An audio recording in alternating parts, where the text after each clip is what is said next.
Good morning class, good morning everyone. Audio video proper है क्या बेटा, बताना एक बार। दिव्यांशु, चंद्र प्रकाश, यस। तो अभी वो लेके आएंगे, तब तक मैं आपको कुछ बता देती हूँ। नोट्स आपके पास तो है ही ना। चेक वाला पोर्शन स्टार्ट करना था, सेक्शन नंबर 6। चेक भी बेटा एक तरीके का बिल ऑफ एक्सचेंज होता है, सिर्फ डिफरेंस दो होते हैं चेक और बिल ऑफ एक्सचेंज के बीच में। चेक जो होता है it is always payable on demand. Cheque is always payable on demand. Cheque कभी भी टाइम इंस्ट्रूमेंट नहीं हो सकता। दो तरीके के इंस्ट्रूमेंट होते हैं, टाइम इंस्ट्रूमेंट और डिमांड इंस्ट्रूमेंट। टाइम इंस्ट्रूमेंट में क्या होता है, आपको ग्रेस डेज मिलते हैं 3 दिन, ठीक है ना। तो वहाँ पे आपके पास पेमेंट के लिए टाइम होता है। आप बैंक में जाते हो तो क्या बैंकर आपको बोल सकता है क्या कि 3 दिन बाद पेमेंट करूँगा? नहीं कह सकता ना, तुरंत करना पड़ता है ना। तो cheque is always payable on demand. MCQ में कई बार पूछा हुआ क्वेश्चन है, cheque is always payable on demand. और in case of cheque drawee हमेशा बैंक होता है। In case of cheque drawee हमेशा कौन होता है? बैंक होता है। सपोज करो मेरा पेमेंट बना यहाँ का 1 मंथ का, मेरा जो इन्वॉइस था वो मेरा क्लियर हो रहा है, और उसके लिए मनोज सर ने एमसीसी के नाम से मेरे को एक चेक बना के दिया, ठीक है। और वो चेक जो है एचडीएफसी बैंक में उनका अकाउंट है, तो उन्होंने एचडीएफसी बैंक से चेक ड्रॉ करके मुझे दे दिया, ठीक है। प्राइमरी लाइबिलिटी किसकी है यहाँ पर? ड्रॉर की। उनकी, किनकी? मनोज सर की। समझ में आ रहा है कि नहीं आ रहा है? ठीक है। ड्रॉई कौन है? बैंक। पेमेंट कौन करेगा? HDFC bank. पेइंग बैंकर कौन होगा? HDFC bank. सपोज करो मेरा अकाउंट जो है वो आईसीआईसीआई बैंक में है, तो मेरा बैंक जो है वो पेमेंट कलेक्ट करेगा। मेरा बैंक कौन है? Collecting banker. मेरा बैंक कौन है? Collecting banker. दो कॉन्सेप्ट समझने में आएंगे यहाँ पर।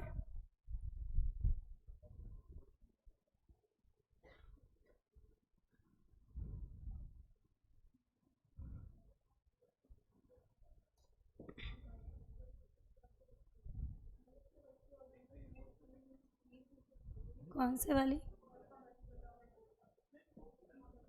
एक मिनट। ये वाला नेगोशिएबल इंस्ट्रूमेंट, ये सर अभी मैंने जो भेजे थे वो ये वाला है सर, ये नहीं है। ये वाली बुक है, बाकी मैं बाद में डलवाऊंगी सर। ये डलेगा तो लॉ नोट्स डलेगा, बुक डलेगी, उसमें डलेगी, लेकिन फाउंडेशन में अभी तो एक बार इतने डाल दो आप।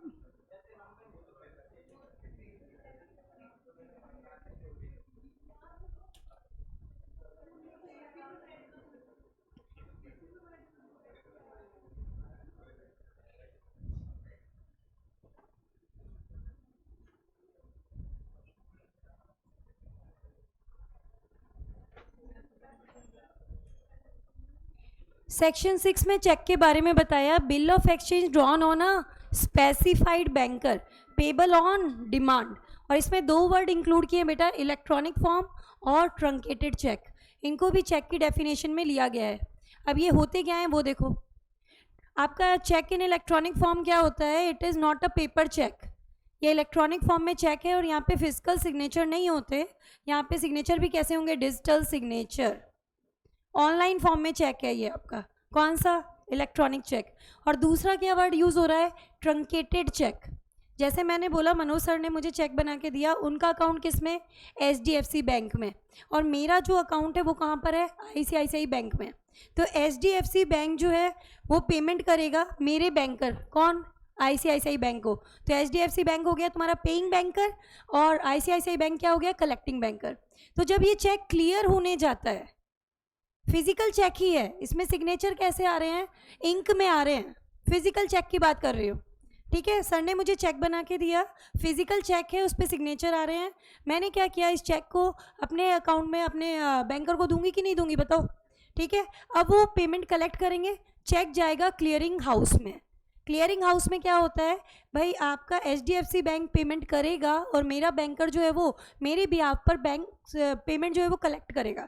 यही होगा कि नहीं होगा, बताओ मुझे, ठीक है।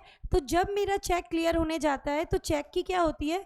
एक मिरर इमेज बना ली जाती है, उसको स्कैन कर लिया जाता है, और स्कैन करने के बाद में अब उस चेक का कोई यूज़ नहीं है। क्यों? मेरे को पेमेंट हो जाएगा ना अल्टीमेटली, तो उस चेक को फाड़ दिया जाता है। ट्रंकेटेड मतलब क्या होता है? कैंसिल करना, एक तरीके से खंडित करना बोलते हैं हिंदी में। तो ड्यूरिंग क्लियरिंग साइकिल क्या होता है? इस चेक को खत्म कर देते हैं after the generation of the electronic image, कि अब इसका आगे कोई काम नहीं है, कोई इसका मिसयूज ना कर सके, उसको क्या बोला जाता है? Truncated check. अब यहाँ देखो दोनों में मैंने डिफरेंस दिया है। इलेक्ट्रॉनिक चेक कौन सा होता है आपका? जिसमें पेपर यूज नहीं होता, paper is not used, it is the at any stage in the creation of the electronic cheque. ये होता ही ऑनलाइन ही है। इस पर सिग्नेचर भी कैसे होंगे बेटा? Digital signature. ओरिजिनल राइटिंग भी किस में है? इलेक्ट्रॉनिक फॉर्म में। ट्रंकेटेड चेक की बात करें तो क्या है? It is nothing but a paper cheque which is truncated during the clearing cycle. Signature किस में आ रहे हैं? in ink. Original writing is on paper, duly signed in ink.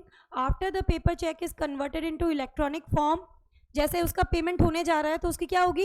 Electronic form में कन्वर्ट हो गया, इट इज़ ट्रंकेटेड। फिर इसको क्या कर दिया जाता है? ख़त्म कर दिया जाता है, thus it becomes truncated check. समझ आई चीज़ की नहीं आई बताओ? चेक की डेफिनेशन में दो वर्ड्स को इंक्लूड किया है, इलेक्ट्रॉनिक चेक और ट्रंकेटेड चेक। इलेक्ट्रॉनिक चेक होता है वो आपका इलेक्ट्रॉनिक फॉर्म में ही होता है, उस पर सिग्नेचर भी कैसे होंगे? Digital signature. जबकि truncated cheque during the clearing cycle उसको कैंसिल किया जाता है, तो उसको क्या बोलते हैं? Truncated cheque. यहाँ पे सिग्नेचर कैसे होंगे? In ink. पेपर चेक ही है ये, ठीक है। तो यहाँ पे इसके बाद में बता रहा है कि भाई पार्टीज कौन कौन सी होती हैं। जो चेक बना के दे रहा है, मेरे एग्जाम्पल में बात करो मनोज सर, ठीक है। रॉय बैंक, उनका बैंक कहाँ है? HDFC बैंक, बोला मैंने। पेई कौन? मैं।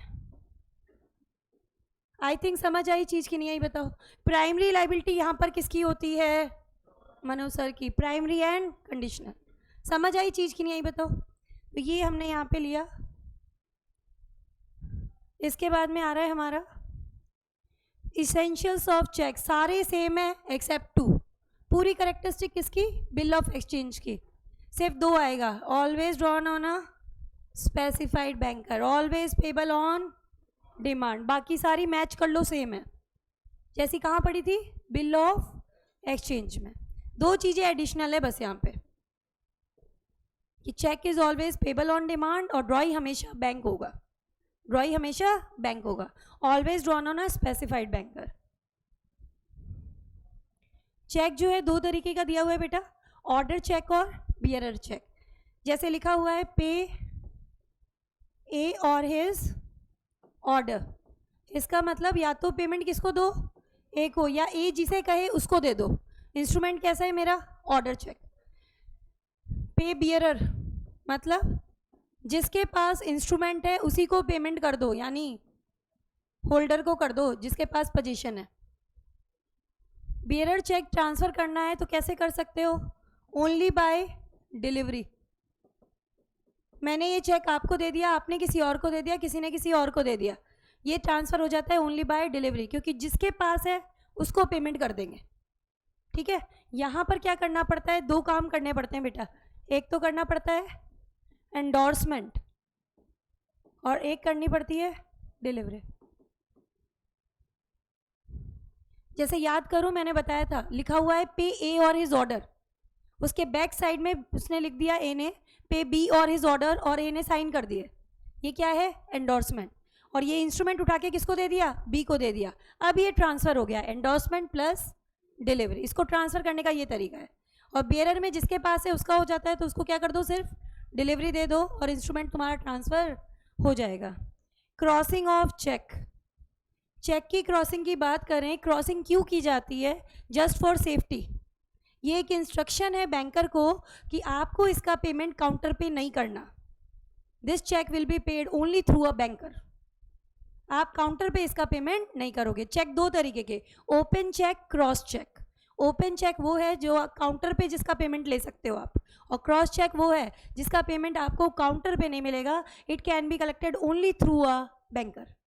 क्या लिखा है देखो? Crossing means giving direction to the paying banker that payment can be collected only through the banker. Counter पे इसका पेमेंट नहीं होगा। काउंटर पे पेमेंट होता है उसको क्या बोलते हैं? Open cheque. दो तरीके के चेक है, ओपन और crossed. Cross cheque always payable through a banker. Crossing does not effect transferability.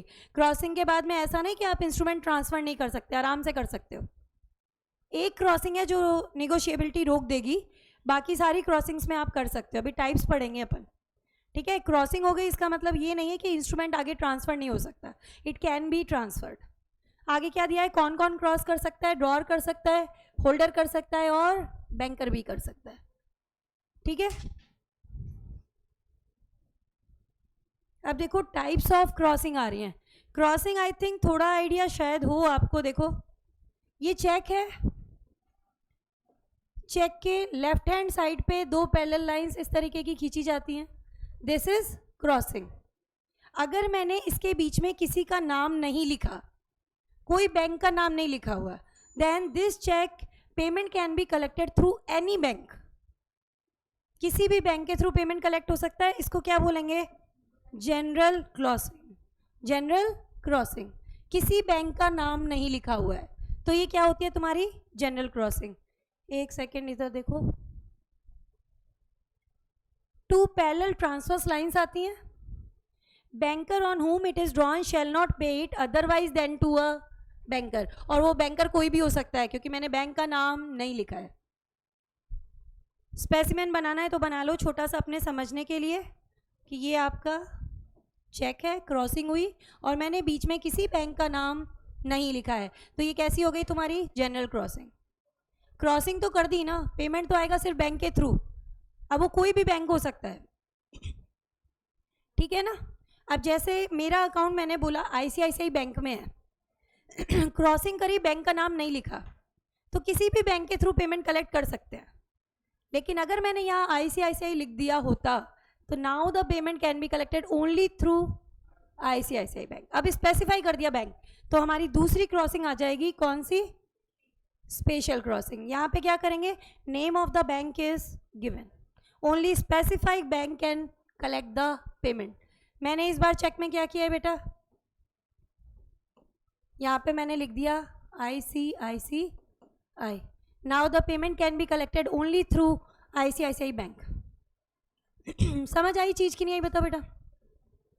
तीसरा क्या कहता है? Account paying crossing. अकाउंट पेई क्रॉसिंग क्या होती है? कई बार आपने देखा है चेक जो होता है उसके साइड में लिख दिया अपन ने, साइड में क्या मतलब? ये क्रॉसिंग की अपन ने, और यहाँ क्या लिख दिया? अकाउंट पेई ओनली, ठीक है। मतलब अब ये जो पेमेंट है ना सीधे जाके मेरे अकाउंट में ही क्रेडिट होगा। Now this instrument can not be transferred further. अब इस इंस्ट्रूमेंट को आगे ट्रांसफर नहीं किया जा सकता।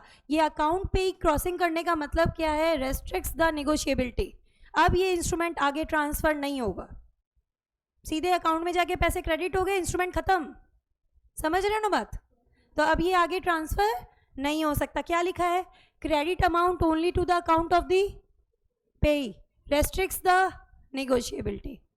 ये अब आगे ट्रांसफर नहीं हो सकता क्योंकि जब पैसे आ गए मेरे अकाउंट में, अब आगे ट्रांसफर करूंगी कैसे? एनआई तो खत्म हो गया ना, मैंने उसका पेमेंट ले लिया, मेरे अकाउंट में पहुंच गया पैसा, अब मैं आगे ट्रांसफर नहीं कर सकती। ये समझ आया? अब इसके अंदर एक लास्ट आ रहा है, नॉट निगोशिएबल क्रॉसिंग। आपने क्या किया इस बार बेटा? इस बार ये आपका चेक, इसके बीच में आपने लिख दिया not negotiable. Not negotiable word लिखते ही क्या हुआ आपका? अपना रूल याद करो, Nemo that code non habit. हमने बोला था एनआई एक्ट पे नहीं लगता, नहीं लगता ना। Here the title of transfer can better than that of the transferor, हो सकती है ना। लेकिन अगर यहाँ पर क्या लिख दिया? नॉट नेगोशिएबल, अब ट्रांसफरी को उतना ही मिलेगा जितना ट्रांसफरर के पास है। अब नेमो दैट का रूल लग जाएगा। Now the title of transferee can not be better than that of the transferor. पहले वाले के पास नहीं है तो अब आगे वाले को भी नहीं मिलेगा। क्यों? मैंने यहाँ क्या लिख दिया? Not negotiable. वर्ड्स पे मत जाना, नॉट नेगोशिएबल आगे ट्रांसफर हो सकता है लेकिन मिलेगा उतना ही जितना पहले वाले के पास है। हमने कहा था ना अपने एनआई एक्ट में भगवान है, कौन? एचडीसी। एक बार उसके पास इंस्ट्रूमेंट आ गया, बोलते गंगा नहा लिया, क्या मतलब सारे पाप धुल गए। एचडीसी सीधे आके क्या बोलता है? अपुनिच भगवान है, अपने को एनआई एक्ट में मिलेगा ही मिलेगा बॉस। यहाँ पर दो ही केसेस है जहां पर इसको नहीं मिलेगा। एक तो क्या है इसमें से? Not negotiable. नॉट नेगोशिएबल लिखा हुआ है तो एचडीसी को भी नहीं मिलेगा अगर पहले वाले के पास टाइटल नहीं है। समझ आया? यहाँ पर बाद वाले की टाइटल कभी पहले वाले से बेटर नहीं हो सकती। नेमो दैट का रूल लग जाता है अगर आप क्या लिख देते हो? Not negotiable. Transferee will not get better title than that of the transferor. तो इनमें से कौन सी क्रॉसिंग ऐसी है जो ट्रांसफरेबिलिटी को रोक देती है, आगे ट्रांसफर नहीं हो सकता? अकाउंट पे। नाम पे मत जाना, अगर आ जाए एमसीक्यू तो आंसर क्या है इसका? अकाउंट पे। आगे कौन सा अब इंस्ट्रूमेंट ट्रांसफर नहीं हो सकता? अकाउंट पे वाला। नॉट नेगोशिएबल आगे ट्रांसफर होता है। नॉट नेगोशिएबल का मतलब क्या है? मिलेगा उतना ही जितना पहले वाले के पास है, उससे ज़्यादा नहीं मिलेगा। समझ आई चीज़ की नहीं आई? बताओ बेटा। ये हमने यहाँ पर लिए हैं टाइप्स ऑफ क्रॉसिंग। क्रॉसिंग के टाइप्स के बाद में बैंकर आ रहे हैं दोनों। देखो मेरे वाले एग्जाम्पल में बात करो, पेइंग बैंकर था तुम्हारा एचडीएफसी और कलेक्टिंग बैंकर आईसीआईसीआई। क्या लिखा हुआ है देखो? पेइंग बैंकर कौन है? Banker making the payment of the cheque. और कलेक्टिंग बैंकर कौन है? Banker collecting the payment of the cheque on behalf of the customer. वो हो गया हमारा कलेक्टिंग बैंकर। अब आ रहा है तुम्हारा यहाँ पर प्रोटेक्शन टू पेइंग बैंकर। अब पेइंग बैंकर ने कोई पेमेंट किया बेटा, तो भाई उसने तो सारी चीज़ें ध्यान रख के पेमेंट किया, फिर भी गलती हो गई तो क्या करें भाई? बैंक को सिर्फ किसके सिग्नेचर याद रखने हैं? अपने कस्टमर के। Bank is suppose to know the signature of drawer. अगर बात करूं एचडीएफसी बैंक में मनोज सर का अकाउंट है तो फिर उसको सिर्फ किसके सिग्नेचर पता होने चाहिए? अपने कस्टमर मनोज सर के सिग्नेचर पता होने चाहिए। बाकी एंडोर्सर्स के सिग्नेचर उसको पता हो ही नहीं सकते। समझ आ रही है चीज़ की नहीं आ रही है? अगर एंडोर्सर के सिग्नेचर ड्रॉर के सिग्नेचर फॉर्ज्ड है, एग्जाम्पल में बात करो तो मनोज सर के किसी ने जाली सिग्नेचर कर दिए, तब बैंकर जिम्मेदार है, उसको पकड़ना चाहिए था कि साइन मैच नहीं हो रहा। अदरवाइज किसी और पार्टी के सिग्नेचर अगर फॉर्ज हो रहे हैं तो बैंक जिम्मेदार नहीं है, प्रोवाइडेड उसने ड्यू केयर से काम किया था, पेमेंट किया था इन due course, without negligence, good faith में, जिसका नाम आ रहा था उसको किया है, मनी में किया है, और जिसके पास इंस्ट्रूमेंट है उसी को किया है। उसकी तरफ से कोई गलती नहीं होनी चाहिए। क्या लिखा हुआ है देखो? Protection to paying banker. Banker जिम्मेदार नहीं होगा पेइंग बैंकर अगर आपका ऑर्डर चेक है, ऑर्डर चेक है तो किसको पेमेंट होगा? एंडोर्सी होगा कि नहीं होगा? बताओ। If the payment is made in due course, किसको? एंडोर्सी को। ए ने एंडोर्स कर दिया, बी को कर दो, बी ने कर दिया, सी को कर दो, सी ने कर दिया, डी को कर दो। अल्टीमेट एंडोर्सी कौन है? डी। तो बैंकर ने किसको पेमेंट कर दिया? जिसका लास्ट एंडोर्सी के रूप में नाम आ रहा है। तो बैंक जो है अगर उसने ड्यू कोर्स में पेमेंट कर दिया वो अपनी लाइबिलिटी से फ्री हो जाएगा। सही है? बताओ। सेकंड क्या है? अगर तुम्हारा बियरर चेक है तो पेमेंट इन ड्यू कोर्स कर दिया किसको? बियरर यानी होल्डर को, तो बैंक रिलीव्ड। भाई आपने बियरर चेक बनाया है तो जिसके पास होगा बैंक तो उसी को करेगा कि नहीं करेगा? कर दिया बैंक ने, तो बैंक की कोई नेग्लिजेंस नहीं है। तीसरा क्या बोलता है? जनरली क्रॉस चेक था तो बैंक को पेमेंट कर दिया, और स्पेशली क्रॉस चेक है तो स्पेसिफाइड बैंकर को कर दिया जिसका नाम लिखा हुआ था। जैसे मैंने लिख दिया आईसीआईसीआई बैंक, तो उसी को पेमेंट कर दिया उन्होंने। तो समझ आई चीज़ की नहीं आई? बताओ। तो बैंक ने पूरी तरीके से काम कर दिया तो बैंक की कोई लाइबिलिटी नहीं है। ही will be discharge from his liability. Section 85 ये वाला अपना कहता है। इस पर एक प्रैक्टिकल भी कराऊंगी आपको भी। आगे क्या दिया है? If banker pays a cheque crossed generally otherwise than to a banker he will be liable to the true owner. Cross cheque है तो बेटा पेमेंट हमेशा बैंकर के थ्रू होगा। बैंक ने काउंटर पे पेमेंट कर दिया, बैंक की नेग्लिजेंस है, बैंक जिम्मेदार माना जाएगा। पढ़ लो एक बार। क्रॉस चेक था आपका, जनरल क्रॉसिंग थी, किसी बैंक का नाम नहीं था, किससे करना चाहिए था इसको? बैंक को। Otherwise than to a banker कर दिया, किसी और को पेमेंट कर दिया, काउंटर पे पेमेंट कर दिया, बेसिकली ये बोलना चाह रहे हैं। बैंक जिम्मेदार है, होगा कि नहीं होगा? बताओ। याद रखना, ओपन चेक काउंटर पे payment, cross cheque only through a banker. अब आपने बैंकर को नहीं किसी और को कर दिया, मतलब किसी पर्सन को कर दिया, तो बैंक की निग्लिजेंस है, बैंक जिम्मेदार माना जाएगा। एक्सेप्शन सुनो क्या कहता है, अगर ड्रॉर के सिग्नेचर फॉर्ज्ड हैं, bank should know the signature of his customer. Bank को अपने कस्टमर के सिग्नेचर तो पता होने चाहिए भाई, बैंक इस लाइबिलिटी से नहीं बच सकता, सिग्नेचर टैली करो, बैंक की जिम्मेदारी है, ठीक है। लेकिन सिर्फ किसके, कस्टमर ड्रॉर के। अपने एग्जाम्पल में मनोज सर याद आ रहा है, औरों के सिग्नेचर उसको पता ही नहीं होंगे ना। क्या दिया देखो, draw signatures are first, banker ने पेमेंट कर दिया, bank will be liable to the true owner. एक नोट डाल लो इस पॉइंट में जो अपनी प्रैक्टिकल सॉल्विंग में हेल्प करेगा, लिखो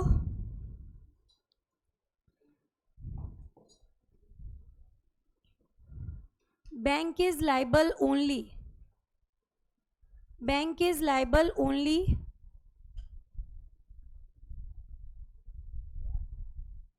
bank is liable only when the drawer signatures are forged, only when the drawer signature are forged.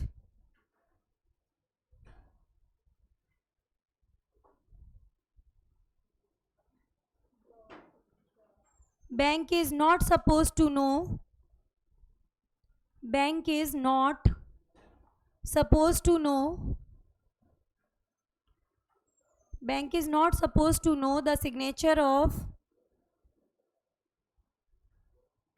all the endorsers, all the endorsers. If endorsers signature are forged, if the endorsers signature are forged, endorsers signature are forged, then bank is not liable, bank is not liable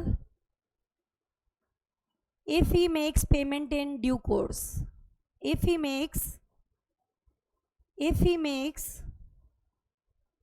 payment in, if he makes payment in due course। कहना क्या चाह रहे हैं, बात समझ आई कि नहीं आई बताओ। बैंक को सिर्फ अपने कस्टमर के सिग्नेचर पता होने चाहिए, ड्रॉर के, एंडोर्सर के सिग्नेचर उसको पता भी नहीं होंगे। मनोज सर ने मुझे दिया, मैंने आपको दिया, आपने इसको दिया, इसने इसको दिया, तो एंडोर्सर्स आप सबके सिग्नेचर बैंकर को पता करने की जरूरत नहीं है, उसको सिर्फ किसके सिग्नेचर पता होने चाहिए, मेरे सिग्नेचर अगर जाली है तो बैंक जिम्मेदार है। आपके सिग्नेचर किसी ने जाली मार दिया ना तो बैंक जिम्मेदार नहीं है, अगर उसने पेमेंट कर दिया इन ड्यू कोर्स। अब यहाँ बार बार वर्ड आ रहा है इन ड्यू कोर्स, है ना, लिखा है ना पेमेंट इन ड्यू कोर्स। तो अब ये पेमेंट इन ड्यू कोर्स क्या होता है वो देखो, पेज नंबर 11 पे मिलेगा। हाँ बेटा, हाँ हाँ, मेरे सिग्नेचर थोड़ी ना पता होंगे भाई, मेरे सिग्नेचर नहीं पता होंगे ना भाई, उनको किसके पता है, मनोज सर के सिग्नेचर पता है, मेरे थोड़ी ना है। उन्होंने मुझे दिया, मैंने किसी और को ट्रांसफ़र कर दिया, अब मेरे सिग्नेचर बैंक को नहीं पता, मेरे सिग्नेचर किसी ने जाली मार दिए, ठीक है। और क्या हुआ, हाँ उनको मेरा पता है ना, लेकिन पेमेंट उनको थोड़ी ना करना है, उनको तो कलेक्ट करना है ना। किसके बारे में पढ़ रहे हो, प्रोटेक्शन टू पेइंग बैंकर पढ़ रहे हो ना, कलेक्टिंग बैंकर का भी आगे आएगा। ये समझ आई चीज, पेमेंट इन ड्यू कोर्स का मतलब क्या होता है, as per the apparent tenor, page number 11 पे मिलेगा। जो बैंकर ने पेमेंट किया विजिबल टाइम पीरियड के अकॉर्डिंग किया है, किसी भी तरीके से कोई फ्रॉड नहीं लग रहा है। दूसरा, गुड फेथ में किया है, बिना किसी लापरवाही के किया है। To the person in possession of the instrument, जिसके पास इंस्ट्रूमेंट था उसी को किया है। And in money only, kind में तो हो भी नहीं सकता, एनआई की करेक्टरिस्टिक थी। ये चीजें पूरी हो गई तो क्या है, पेमेंट इन ड्यू कोर्स। और पेमेंट इन ड्यू कोर्स मतलब बैंकर प्रोटेक्टेड, वो जिम्मेदार नहीं है। क्या क्या चीजें सामने आई, apparent tenor visible time period के अकॉर्डिंग किया है, गुड फेथ में किया है, बिना किसी लापरवाही के किया है, होल्डर को किया है और मनी में किया है, bank is protected, bank is not liable. Bank सिर्फ कब लाइबल है? जब ड्रॉर के सिग्नेचर फर्स्ट है, एंडोर्सर के सिग्नेचर फर्स्ट है, बैंकर की जिम्मेदारी नहीं है। Is not suppose to know the signature of each and every person in the world. उसे सिर्फ किसके देखने हैं? कस्टमर के। आई थिंक क्लियर है ना बेटा ये चीज? तो ये हमने यहाँ पे पढ़ा कि इन ड्यू कोर्स का मतलब क्या है, जो वहां पे वर्ड यूज हो रहा था, पेमेंट इन ड्यू कोर्स।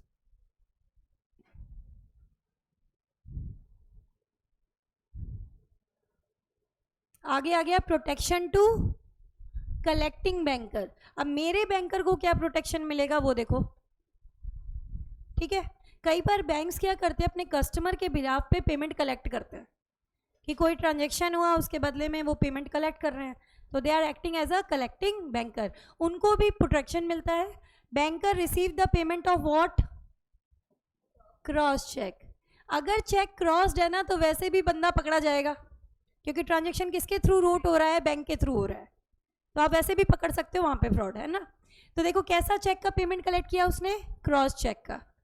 और किसके बिहाफ पर? अपने कस्टमर के बिहाफ पर। उसके पास उसका खाता है भाई,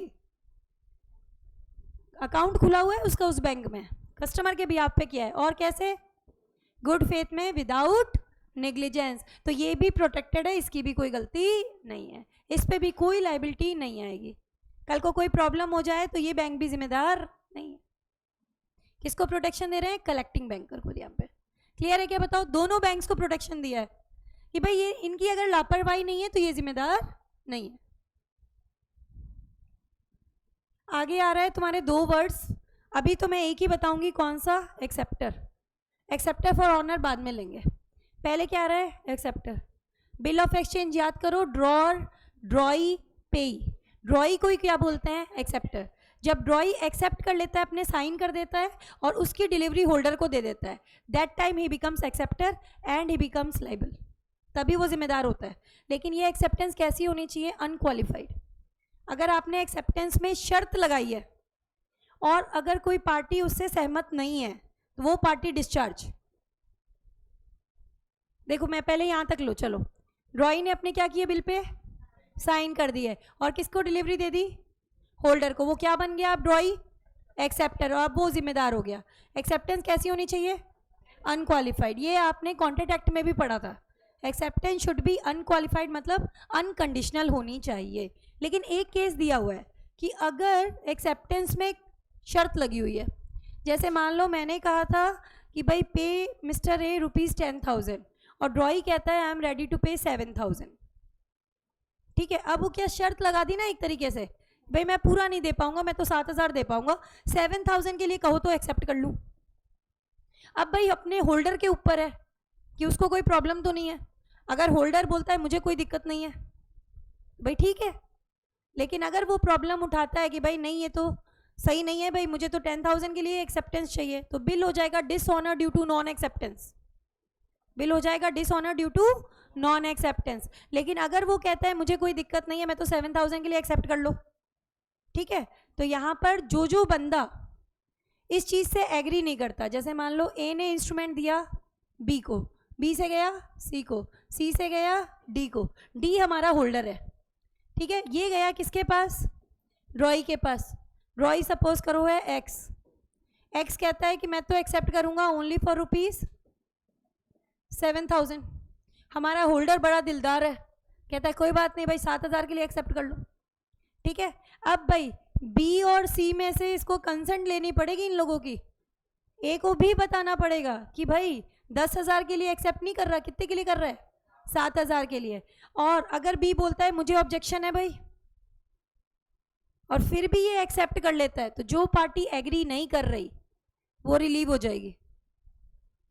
आप अगर क्वालिफाइड एक्सेप्टेंस अप्रूव कर रहे हो ना तो अपने रिस्क पे कर रहे हो। पहले वाली कोई भी पार्टी जो इससे सहमत नहीं है वो रिलीव हो जाएगी, डिस्चार्ज हो जाएगी अपनी ऑब्लिगेशन से। क्या लिखा है देखो इसमें, इफ क्वालिफाइड देन, एक मिनट, अगर क्वालिफाइड है तो क्या होगा? अगर होल्डर एग्री करता है, all the previous party not consenting will be discharge.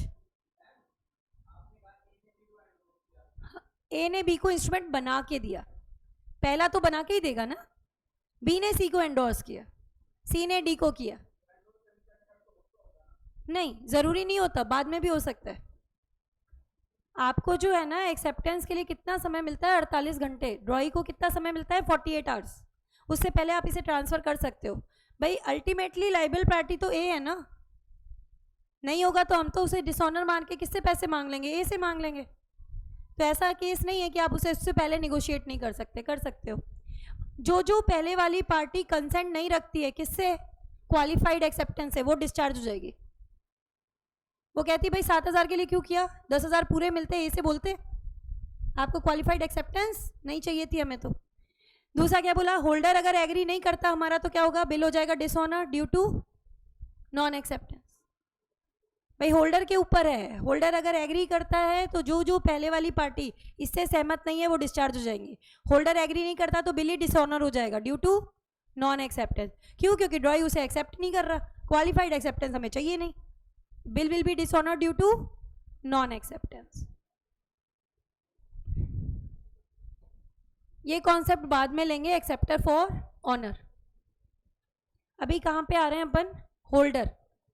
Holder section 8 important है, दो चीजें पढ़ेंगे, 8 में आएगा होल्डर, 9 में आएगा HDC, holder in due course, और दोनों ही इंपॉर्टेंट कॉन्सेप्ट है। क्या दिया हुआ है देखो, होल्डर, होल्डर का मतलब क्या है, कोई भी पर्सन जिसके पास ये दो राइट्स हैं, क्या, he is entitled to have the position in his own name, जिसके पास इंस्ट्रूमेंट का पोजीशन अपने नाम से रखने का अधिकार है, entitled to position in his own name. और दूसरा entitled to receive the amount from the parties, पैसे प्राप्त करने का अधिकार है, एक तो पोजीशन का और एक रिसीव द पेमेंट का राइट होना चाहिए। He should be legally entitled to receive the payment, legally entitled to hold the instrument in his own name, तो उसे क्या बोला जाएगा, होल्डर। क्या लिखा है देखो, a person in possession without the right to receive और possess is not a holder. किसी के पास पोजेशन है लेकिन पोजेशन का अधिकार नहीं है, पेमेंट पाने का अधिकार नहीं है, तो is not a holder. For example, एक पर्सन है जिसने चोरी कर लिया कोई निगोशिएबल इंस्ट्रूमेंट, या फिर उसे कोई सड़क पे पड़ा हुआ निगोशिएबल इंस्ट्रूमेंट मिल गया जिसपे नाम वाम नहीं लिखा हुआ है, बियरर है, या फिर किसी के जाली सिग्नेचर है, एंडोर्समेंट है, तो is not a holder, is not a holder. Holder के लिए दो चीजें पूरी होनी चाहिए, he should have the position of an instrument in his own name and should have legal right to receive the payment. ये दो चीजें पूरी होंगी तभी किस में लिया जाएगा, तभी अपन उसको होल्डर में लेंगे।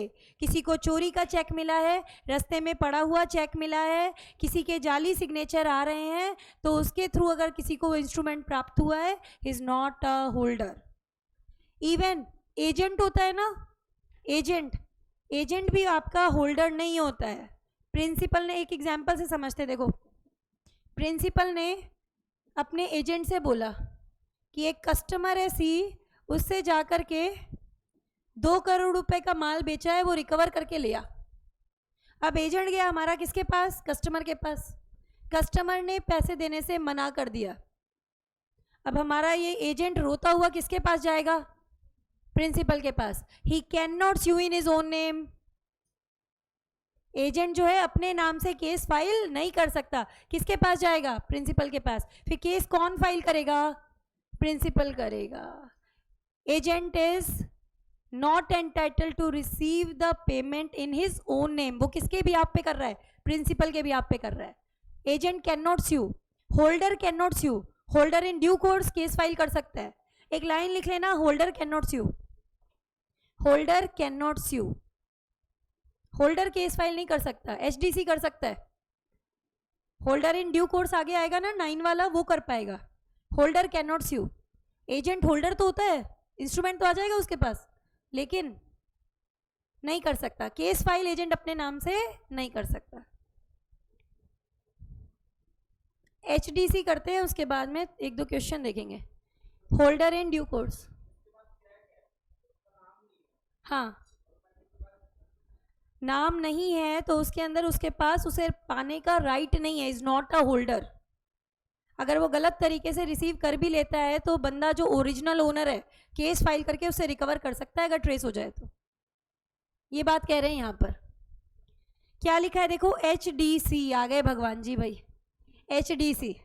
HDC holder in due course. NI act में सबसे खतरनाक इंसान कौन है? HDC, holder in due course. एक बार इंस्ट्रूमेंट इसके पास आ गया, पुराने सारे पाप धुल गए, खुद भी अच्छी ओनरशिप लेगा और बाद वालों को भी अच्छी ओनरशिप ट्रांसफर करेगा, सिवाय 2 केसेस के। 2 केसेस में HDC को भी कुछ नहीं मिलता। एक तो नॉट निगोशिएबल क्रॉसिंग अभी पड़ी थी, और एक है फॉर्जरी। क्यों? क्योंकि फॉर्जरी होती है तुम्हारी नल एंड वॉइड। तो forgery is null and void, तो फॉर्जरी में आपके HDC को भी कुछ नहीं मिलता। देखो क्या लिखा हुआ है, पहले ये पढ़ो। होल्डर इन ड्यू कोर्स है तो पहले होल्डर तो होना ही चाहिए। For consideration before maturity good faith, 3 चीजें याद कर लो। For consideration before maturity in good faith, instrument इसके पास आता है तो ये क्या बन जाता है? HDC, holder in due course. Holder in due course. अगर मैं बियरर इंस्ट्रूमेंट की बात करूं तो होल्डर जिसके पास ये इंस्ट्रूमेंट है, पजेसर, ठीक है। और अगर मैं ऑर्डर इंस्ट्रूमेंट की बात करूं तो जिसको पेमेंट होना है या फिर एंडोर्सी। वही हुआ कि नहीं हुआ बताओ भाई? अल्टीमेटली पेमेंट इसी को तो मिलना था ना, पे या एंडोर्सी। और बियरर में किसको? Possessor, holder. यही होता है कि नहीं होता है? अच्छा, कुछ एग्जाम्पल की फॉर्म में लेते हैं एक बार।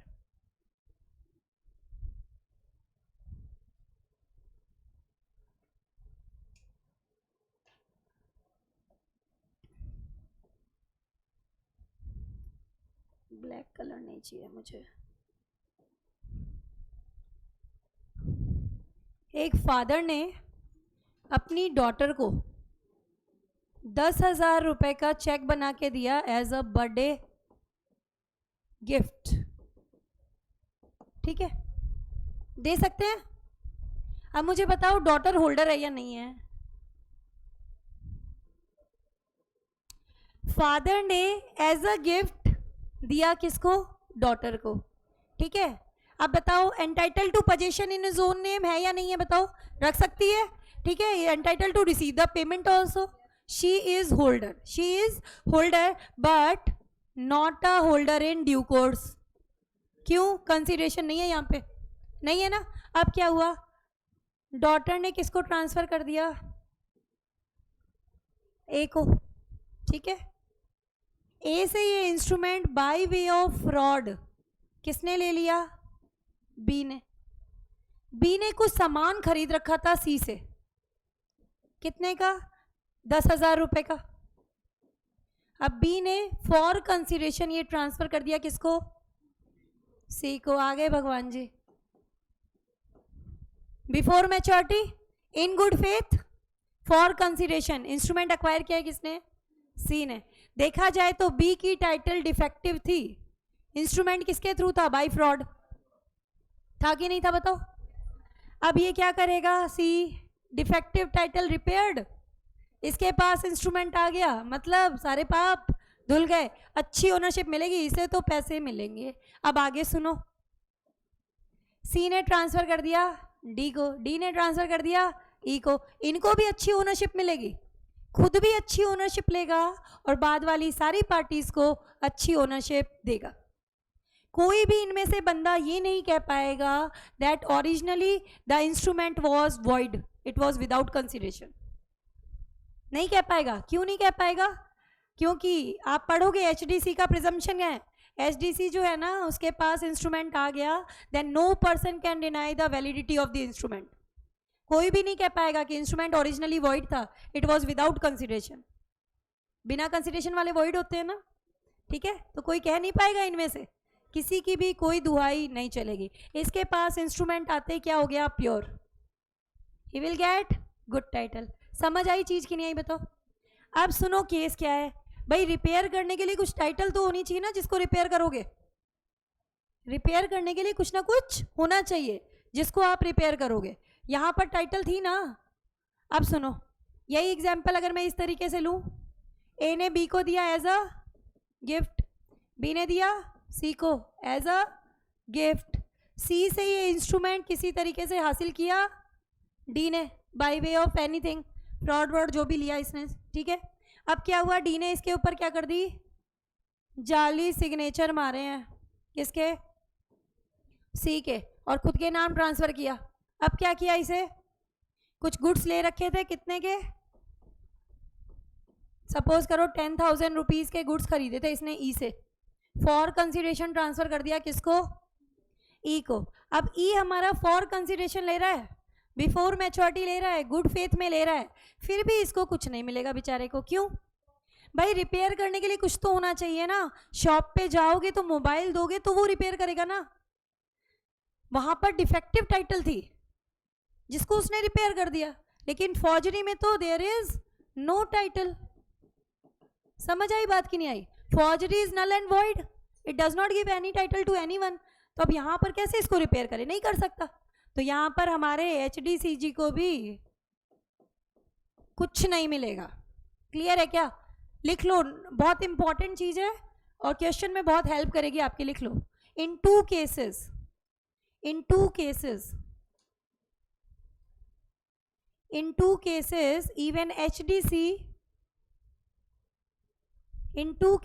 even HDC will not get good title। दोनों पे प्रैक्टिकल आते हैं। in two cases even HDC will not get good title। First number डालना, नॉट नेगोशिएबल क्रॉसिंग। MCQ आ जाए तो पता नहीं मुझे, लेकिन प्रैक्टिकल तो इस पे आते हैं, भरपूर आते हैं पूरे। नॉट नेगोशिएबल क्रॉसिंग, वहाँ HDC को भी कुछ नहीं मिलेगा। और दूसरा लिखना, इन case of forgery, in case of forgery. ये दो केसेस ऐसे हैं जहाँ पर हमारे HDC को भी कुछ नहीं मिलता। अदरवाइज इसके हाथ में इंस्ट्रूमेंट आया प्योर, खुद भी अच्छी ओनरशिप लेगा और बाकियों को भी, आगे वालों को भी अच्छी ओनरशिप ट्रांसफर करेगा। समझ आई बात। तो ये हमने किसके बारे में पढ़ लिया, HDC के बारे में। तो अब एक बार एक क्वेश्चन करते हैं अपनी, आई डोंट नो खुली हुई है कि नहीं है।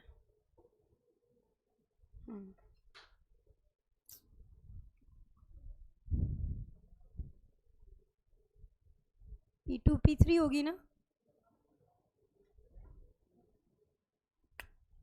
P2 होगी ये वाली। अब इसके अंदर देखो कुछ क्वेश्चन बेटा अपन कर सकते हैं। सबसे पहले क्वेश्चन नंबर 1 करो।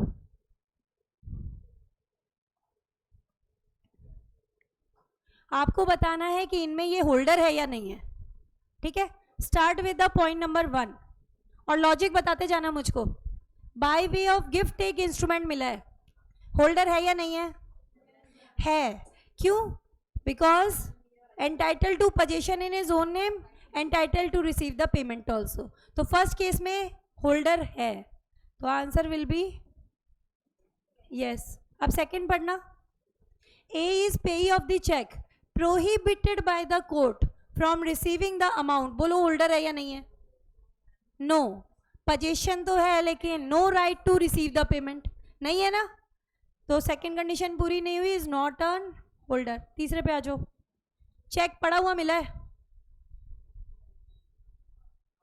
पोजीशन तो है but not entitled to the position in his own name, not entitled to the position in his own name, so not a holder. तो ये भी नहीं है हमारा।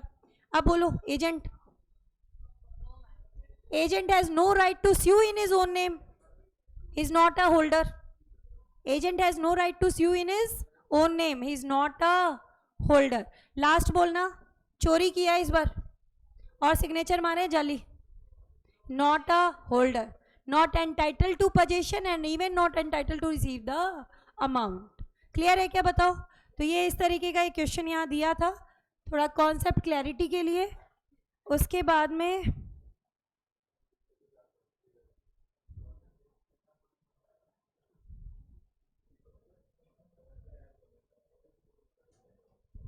ये करो क्वेश्चन नंबर 5, ये आपके आए हुए एग्जाम में, कंपाइलर का भी क्वेश्चन है ये वाला।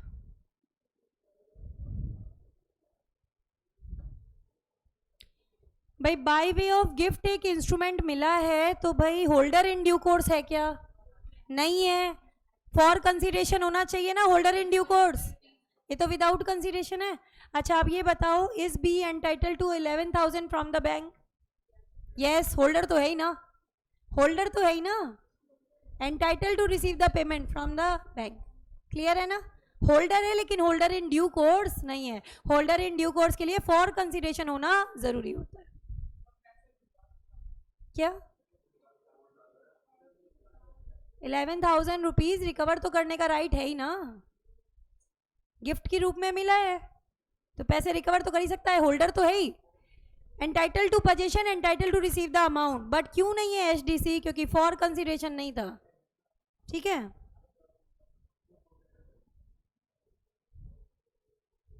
एक इसमें मिस्टर व्यास वाला क्वेश्चन आ रहा है, आपके पास्ट एग्जाम का क्वेश्चन है, आप एक बार ट्राई करो। Protection of paying banker section 85 पे रिलेटेड है। मुरलीधरन ने एक चेक ड्रॉ किया है, मतलब ड्रॉर कौन है? मुरलीधरन। किसको दे दिया? पेबल टू मिस्टर व्यास और ऑर्डर पे ही था ये। ठीक है, अब क्या हुआ, मिस्टर व्यास से ये खो गया और इसको इसकी जानकारी तक नहीं है। एक पर्सन को चेक मिला, उसने इस पे क्या किया, मिस्टर व्यास के जाली सिग्नेचर कर दिए और किसको ट्रांसफर कर दिया? पार्श्वनाथ को कर दिया फॉर कंसीडरेशन। ठीक है, मिस्टर पार्श्वनाथ ने क्या किया, चेक को एनकैश करा लिया। मिस्टर व्यास ने इंटीमेट किया बैंक को about the theft after 3 days. आपको क्या पूछा गया है, ड्रॉइंग बैंक जिम्मेदार है या नहीं है? नहीं है। उसको सिर्फ किसके सिग्नेचर पता होने चाहिए थे? मुरलीधरन के। मिस्टर व्यास के सिग्नेचर उसको पता करने की कोई ज़रूरत नहीं है। सेक्शन नंबर कौन सा लगेगा? 85। तो वो जो पॉइंट्स पढ़े थे ना कि अगर पेबल टू ऑर्डर है तो किसको कर दो, पे या इंडोर्सी को कर दो इन ड्यू कोर्स, या फिर पेबल टू बियरर है तो किसको कर दो, होल्डर को कर दो, बियरर को कर दो। तो यहाँ पे क्या माना जाएगा कि आपने अपना काम पूरा कर लिया। लैंग्वेज क्या दी हुई है, यहाँ तो प्रोविज़न दिया ना जो वहाँ दिया हुआ था कि अगर बैंक इस तरीके से पेमेंट करता है ऑर्डर चेक का, बियरर चेक का, तो बैंक की लाइबिलिटी नहीं आती। नेक्स्ट क्या लिखा है वो देखो एक बार, according to above stated section 85, drawee banker is discharge when it has made a payment against the cheque payable on the order when it is purported to be endorsed by or on behalf of the pay, even though signature कैसे थे, forge थे, bank is protected. The true owner, Mr. Vyas, cannot recover the money from the drawing bank. Payment in due course कर दिया. Bank is not supposed to know the signature of each and every endorser. पढ़ा था ना, उसको सिर्फ किसके signature पता होने चाहिए? मुरलीधरन के, ड्रॉर के। ठीक है, तो आप यहाँ पर 2 पॉइंट शुरू वाले दे के आ जाना जो अपने पीडीएफ में थे, और ये आ रहे हैं आपके केस के फैक्ट्स, जो क्वेश्चन की ही लैंग्वेज है। समझ आई बात की नहीं आई बताओ बेटा? ठीक है, आपको किसके सिग्नेचर पता होने चाहिए? सिर्फ अपने क्लाइंट के, कस्टमर के। ठीक है, क्या लिखा हुआ था देखो, चेक पेबल टू ऑर्डर क्या दिया है, where cheque is payable to order propose to be endorsed on behalf of the payee, the drawee is discharge by the payment in due course. Order था इंस्ट्रूमेंट, ऑर्डर चेक था और पेई को payment कर दिया, वो भी कैसे किया है? Payment in due course, bank discharge. ठीक है, फिर किसकी बात कर रहे हैं? Payable to bearer, the drawee is discharge, मतलब bank is discharge, payment in due course to the bearer. उसने बेरर को पेमेंट कर दिया तो बैंक डिस्चार्ज, लेकिन पेमेंट कैसा होना चाहिए? In due course. In due course याद आ रहा है, according to the apparent tenor, without negligence, याद आ रहा है, in good faith, for money only to the possessor, है ना? तो बैंक जो है अपनी लाइबिलिटी से रिलीव हो जाएगा। एक क्वेश्चन ये वाला हमारा यहाँ पे कवर हो गया।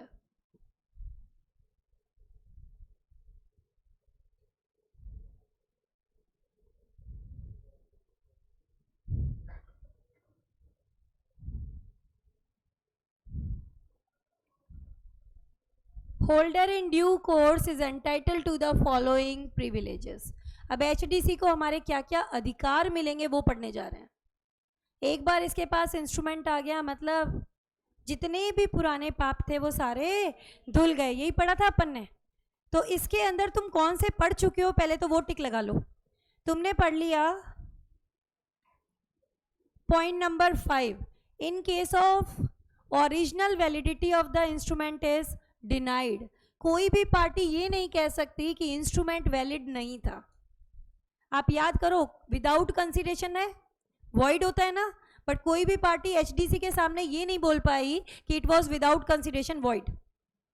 No party can deny the validity of the instrument. एक बार इंस्ट्रूमेंट किसके पास चला गया, एचडीसी के पास चला गया, तो एचडीसी किसी भी पार्टी से पेमेंट ले सकता है। He can sue any of the prior party. उसके लिए तुम्हारा आ गया ये वाला point, all subsequent parties acquiring title from HDC will get good title. खुद तो अच्छी ओनरशिप लेगा ही लेगा, बाद वालों को भी अच्छी ओनरशिप देगा, देगा ना। HDC get better title than the transferor. देख लो, पहले वाले के पास नहीं था, उसने फ्रॉड किया था, डिफेक्टिव टाइटल, फिर भी इंस्ट्रूमेंट किसके पास आ गया, एचडीसी के पास, तो HDC will get good title. No person shall be permitted to deny payee's capacity. कैसे, देखो बेटा, अपना इंस्ट्रूमेंट जो था ए से गया बी को, बी से गया सी को, और सी हमारा कौन है, छोटू, मतलब माइनर। माइनर ने कुछ गुड्स खरीद रखे थे, किससे, डी से, कितने के, 10,000 के। इंस्ट्रूमेंट भी हमारा कितना है, 10,000 रुपीज़ का है। अब इसने इसको ट्रांसफ़र कर दिया डी को, डी कर रहा है for consideration before maturity in good faith. क्या बन गया, H D C, he will get good title. कोई भी पर्सन ये नहीं कह सकता कि ये बंदे के पास कैपेसिटी नहीं थी कॉन्ट्रैक्ट करने की। समझ आ गया, क्या लिखा है, no party can deny the payee's capacity. कोई भी पार्टी ये नहीं बोल पाएगी कि भाई पार्टी के पास कैपेसिटी नहीं थी। मेकर या acceptor can not deny the payee's capacity. वो ये नहीं बोल पाएंगे कि बंदा इनकेपेबल था, माइनर था, तो इंस्ट्रूमेंट तुम्हारा वॉइड हो गया, ऐसा नहीं है। माइनर कैन बी बेनिफिशियरी, याद करो, बेनिफिट के लिए क्या होता है, वैलिड होता है। खुद जिम्मेदार नहीं होगा लेकिन बाकी सबको जिम्मेदार कर सकता है। तो ये पॉइंट हमने किससे डील किया, देखो ये मैंने आपको समझाया, इनकैपेसिटी वाला माइनर से, वैलिडिटी वाला हमने लिया गिफ्ट से, विदाउट कंसीडरेशन हमें पता होता है क्या होते हैं, वॉइड होते हैं। लेकिन कोई भी पार्टी बोल नहीं पाई इट वाज विदाउट कंसीडरेशन, क्योंकि किसके पास चला गया, एचडीसी के पास चला गया। एचडीसी के पास जाने के बाद आपकी ये दलील नहीं चलेगी। उसके पास आते ही इंस्ट्रूमेंट क्या हो गया, pure. He will get good title and will transfer good title to the others. खुद भी अच्छी ओनरशिप लेगा और बाद वालों को भी देगा। तो हमने कौन कौन से पॉइंट कर लिए, देखो इसमें बेटा, नीचे वाले पॉइंट्स हमारे कवर हो गए, 5, 6, 7, 8। अब किस पे आ रहे हैं, फोर्थ वाला देखो, in case of instrument obtained by unlawful means. Illegal तरीके से इंस्ट्रूमेंट मिला था, कैसे, एक इंटरेस्टिंग सा एग्जाम्पल लेते हैं ताकि तुम्हें याद रहे। एक है हमारा कूल डूड अमित, वैसे तो कूल ही था, ठीक है, आजकल कूल नहीं चल रहा। हुआ क्या, ये अपनी वाइफ से बहुत परेशान है, ठीक है। अब इसकी वाइफ इसे बहुत परेशान करती है, तो ये पता नहीं जेन्युइनली है या नहीं है, बट अपनी वाइफ से बहुत परेशान है। किसके पास गया, डॉन के पास। क्या बोलता है, डॉन भाई मेरी वाइफ को उड़ा दो ठीक है। तो भाई क्या करता है, डॉन भाई मेरी वाइफ को उड़ा दो कि भाई ये है ना मेरे से सही से ट्रीटमेंट नहीं करती है वगैरह वगैरह, परेशान कर रखा है, नाक में दम कर रखा है। अब डॉन बोलता है कि भाई पैसे दो, भाई काम ही यही है हमारा, तो क्या दो, पैसे दो। भाई पैसे तो अभी नहीं है मेरे पास, बाद में दे दूंगा। तो डॉन ने बोला कि भाई पागल समझ रखा है क्या मेरे को, निगोशिएबल इंस्ट्रूमेंट बना के दे दो, चलो ठीक है ना। अब ये डॉन भी अलग लेवल का, क्या बोलता है, एनआई बना के दे दो, ठीक है। अब इसने क्या किया अमित ने, आफ्टर 3 months पे डॉन this much amount of rupees, और नीचे क्या किया इसने, अमित ने अपने सिग्नेचर कर दिए, ठीक है। अब ये है तो अनलॉफुल कंसिडरेशन के लिए, अनलॉफुल मीन्स के थ्रू आया ना, तो वैसे देखा जाए तो डॉन तो रिकवर नहीं कर सकता। डॉन ने टपका दिया इसकी वाइफ को, अब पैसे मांग रहा है और अमित के पास पैसे देने को है नहीं। अब करे क्या भाई? डॉन बोलता है थोड़ा बहुत लो, मुझे भी आता है। अब सुनो आगे क्या करता है ये क्या बोलता है, मैं ट्रांसफ़र कर रहा हूँ किसको, मिस्टर एक्स को। इससे मैंने गुड्स खरीद रखे हैं। कितने की सुपारी थी, सपोज करो 5 लाख। छोटा आदमी है, ज़्यादा नहीं, पर ठीक है, छोटा मोटा ही काम कर रहा है। 5 लाख रुपए का दिया था और 5 लाख रुपए का किसी से सामान ले रखा था हमारे डॉन ने, फॉर कंसिडरेशन उसको ट्रांसफ़र कर दिया। अब आगे भगवान जी HDC, ठीक है, for consideration good faith before maturity, he will get good title. ताकि ओरिजिनल इंस्ट्रूमेंट तुम्हारा किस में आ रहा है, अनलॉफुल कंसिडरेशन के लिए है कि नहीं है बताओ। लेकिन फिर भी एक बार HDC के पास आते ही क्या हो गया तुम्हारा, वैलिड। फ्रॉड के थ्रू, लॉस के थ्रू, ऑफेंस के थ्रू, अनलॉफुल मीन्स के थ्रू इंस्ट्रूमेंट जनरेट हुआ है, लेकिन फिर भी किसके पास पहुंच गया, HDC। गंगा नहा लिया, हो गया प्योर। अब क्या है यहाँ पर, HDC will get good title, और ये HDC सपोज करो आगे ट्रांसफर करेगा Y को, he will also get good title. मिलेगा कि नहीं मिलेगा, खुद भी अच्छी ओनरशिप लेगा और बाद वालों को भी अच्छी ओनरशिप देगा। समझ आ गई ये वाली बात? तो ये चीज़ हमने यहाँ पे पढ़ी। अब एक बार, सॉरी कैसे जाए अब वापस, एक मिनट।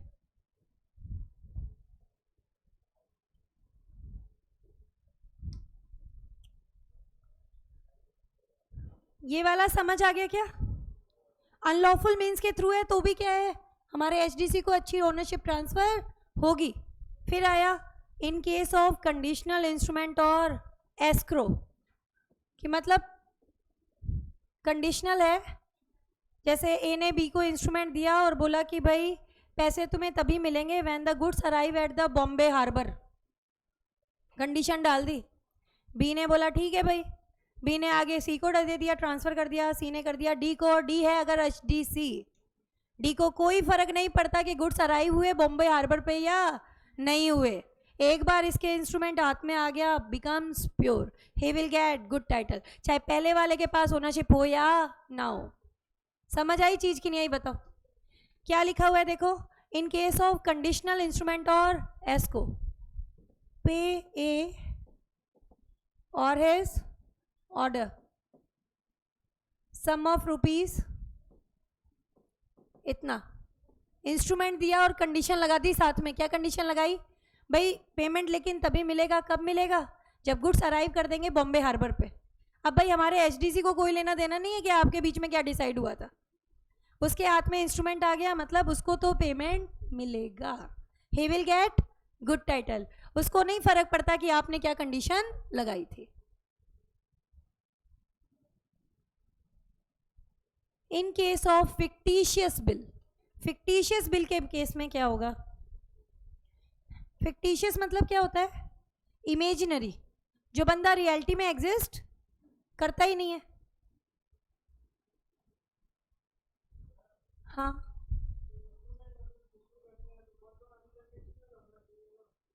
आपको ये बताया जाता है कि वैसे तो आप कंडीशन नहीं लगाते हो, लेकिन मुंह से बोल के कई बार लगा देते हो। मैंने इंस्ट्रूमेंट के ऊपर कंडीशन नहीं लिखी, लेकिन मैंने आपको मुंह से बोल दिया था कि भाई पेमेंट तभी मिलेगा जब गुड्स बॉम्बे हार्बर पे आ जाएंगे, तभी चेक लगाना। ओरल है ना,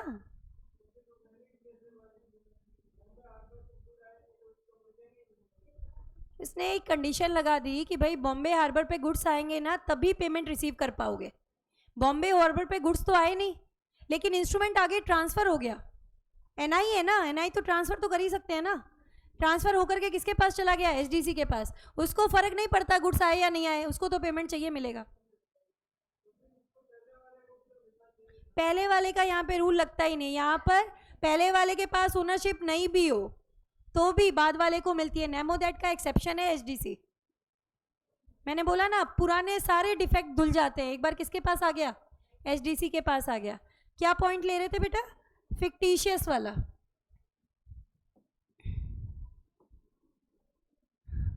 मेरी बचपन से ही ख्वाहिश थी कि मेरा नाम जो है ना वो अंजलि होना चाहिए। ठीक है, घर में कई लोग बोल भी देते, चलो कोई बात नहीं, है ना। तो मैंने एक चेक बनाया, बिल बनाया, सपोज करो बिल ऑफ एक्सचेंज बनाया, है ना। और जैसे घर में सब लोग बोलते रहते हैं तो मैंने भी क्या किया, अंजलि के नाम से साइन कर दिया। रियलिटी में अंजलि माहेश्वरी एग्जिस्ट नहीं करती, क्योंकि अगर ऑन प्रूफ देखा जाए तो मेरा नाम अंजलि नहीं है, ठीक है। फिक्टिशियस नेम पे मैंने एक बिल ड्रॉ कर दिया, ठीक है, और बी ने इसको एक्सेप्ट भी कर लिया। बिल है ना, एक्सेप्टेंस किसने की? ड्रॉई ने। अब क्या हुआ, मैंने क्या किया, इसके पीछे इंस्ट्रूमेंट के पीछे क्या लिखा? पे मिस्टर राहुल। जान लो कौन राहुल है ना। पे मिस्टर राहुल और is order this much amount of rupees, ठीक है। और नीचे साइन कौन से करूंगी? अंजलि वाले जो यहाँ की है ना, वही सिग्नेचर मेरे कहाँ होने चाहिए? यहाँ पर। बस एक ही कंडीशन पूरी करनी है मुझे एक ही कंडीशन पूरी करनी है। क्या? जिस नाम से यहाँ साइन कर दिया ना, उसी नाम से एंडोर्समेंट पे भी साइन होना चाहिए। बस ये काम मेरे करते ही ये ड्रॉई बेचारा फंस गया। कैसे फंस गया? अब ये इंस्ट्रूमेंट राहुल ने क्या किया, गुड्स खरीद रखे थे, डी को ट्रांसफर कर दिए, ठीक है। आगे भगवान जी कौन? फॉर कंसिडरेशन, बिफोर मैच्योरिटी और good faith, HDC, he will get good title. इसको फर्क नहीं पड़ता कि ड्रॉर फिक्टिशियस है, इसको तो आपको पेमेंट देना पड़ेगा। फंस कौन गया अभी? क्यों? क्योंकि उसने एक्सेप्टेंस दी है। उसने क्या दी है? एक्सेप्टेंस दी है। पेमेंट तो इसको करना पड़ेगा, डिनाई नहीं कर सकता। बस एक ही कंडीशन पूरी होनी चाहिए मेरी तरफ से। क्या? यहाँ जो मेरे सिग्नेचर आ रहे हैं ना फिक्टिशियस नेम में, एंडोर्समेंट में भी मेरे सिग्नेचर वही होने चाहिए। ये दो चीज़ें टैली होनी चाहिए। और यहाँ अंजलि के नाम से कर दिया और वहाँ सुमिता के नाम से कर दिया तो ये फिर इनवैलिड हो जाएगा। समझ आ रही है चीज़ की नहीं आ रही? बताओ। ये कंडीशन पूरी करते ही क्या हो जाता है, ये अगर ड्रॉई जो है वो जिम्मेदार माना जाएगा। ऐसा एक प्रैक्टिकल आएगा, अपन करेंगे, ठीक है। Bill drawn in fictitious name, जो बंदा रियलिटी में एग्जिस्ट करता ही नहीं है। क्लियर हुई चीज़ की नहीं हुई? बताओ। अब इसके बाद में एक लास्ट पॉइंट आ रहा होगा आपके नोट्स में, देखो, इनकोएट और इनकम्प्लीट इंस्ट्रूमेंट। इनकोएट आ रहा है ना पहला वाला। इनकोएट का मतलब क्या होता है? इनकम्प्लीट। भाई मैंने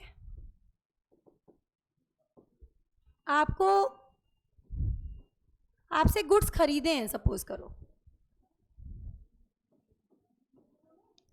मैंने मिस्टर श्याम से गुड्स खरीदे हैं, कई बार गुड्स खरीदे हैं, और अप्रॉक्सीमेटली मुझे क्या लगता है कि भाई जो मुझे पेमेंट करना है वो कितना आना चाहिए?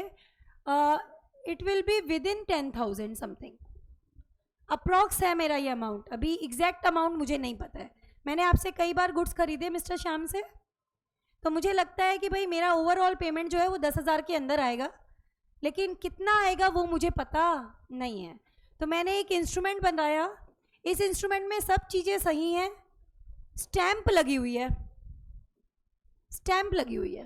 स्टैंप इतनी लगा रही हूँ मैं कि 10,000 तक की वैल्यू जो है उसमें कवर हो जाए, ठीक है। सपोज करो मैंने 2 रुपए की स्टैंप लगाई है, उसमें 10,000 तक की वैल्यू कवर्ड है, ठीक है। भाई मेरे को ये पता चल गया कि भाई अल्टीमेटली मेरी लायबिलिटी 10,000 से ऊपर नहीं जाएगी, तो मैंने मेरा रिस्क लिमिट कर दिया। स्टैंप लगा दी कितने की? 10,000। मतलब मैक्सिमम कितना कवर होगा इसमें? 10,000। 10,000 से ऊपर कोई बंदा भरे तो उसकी बेवकूफ़ी है, क्योंकि स्टैंप वो अमाउंट कवर ही नहीं करती, ठीक है। मैंने ये इंस्ट्रूमेंट बनाया, यहाँ अमाउंट नहीं दिया हुआ है, क्यों? क्योंकि मैं श्योर नहीं हूँ कि कितना आएगा, एग्जैक्टली नहीं पता। तो मैंने क्या है, एक NI बना के दे दिया दूसरी पार्टी को। किसको? मिस्टर श्याम को। और बोला कि भाई जो भी आपका पेमेंट बने आप इसमें लिख लेना, ठीक है। अब मिस्टर श्याम का पेमेंट सपोज करो कितना बना? 8,000 रुपये, ठीक है। तो मिस्टर श्याम जो है वो तो मुझसे सिर्फ कितना ले सकते हैं? 8,000 रुपये, ठीक है, क्योंकि ये अल्टीमेटली अभी कौन है? होल्डर, ठीक है। लेकिन अगर मिस्टर श्याम ने कुछ गुड्स खरीद रखे थे, किससे? मिस्टर राम से, और फॉर कंसिडरेशन इसको ट्रांसफर कर दिया, HDC आ गए। मिस्टर श्याम तो मुझसे सिर्फ कितना ले सकता था? 8,000। लेकिन अगर 10,000 रुपये के गुड्स के बदले में श्याम ने ये इंस्ट्रूमेंट ट्रांसफर कर दिया मिस्टर राम को, तो मिस्टर राम मुझसे पूरे के पूरे 10,000 रुपये ले सकते हैं। Holder can recover only the amount which he is authorised, that is ₹8,000। लेकिन HDC पूरा अमाउंट मुझसे ले सकता है provided it is covered under the stamp. 10,000 से ऊपर तो इसको भी नहीं मिलेगा। भाई मैं भी कम थोड़ी ना सोचूंगी, भाई इतना तो रिस्क मैंने लिमिट कर रखा है मेरा। मैंने बोला कि स्टैम्प कितने की है, उतने अमाउंट को कवर करती है जितना 10,000 जितना अमाउंट है ना। 10,000 से ऊपर भरे तो बेवकूफ़ी है, ठीक है। तो HDC तो पूरे के पूरे 10,000 ले लेगा, ये है हमारा पहला privilege. He can is entitle to recover the full amount covered under the stamp. Holder तो सिर्फ उतना ही ले सकता है जितना कि वो ऑथोराइज्ड है, ठीक है। लेकिन HDC कितना ले सकता है, he can recover the full amount which is covered by the stamp. Clear है क्या? बोलो। ये सारी थी हमारी HDC की प्रिविलेजेस कि HDC के पास क्या क्या राइट होते हैं।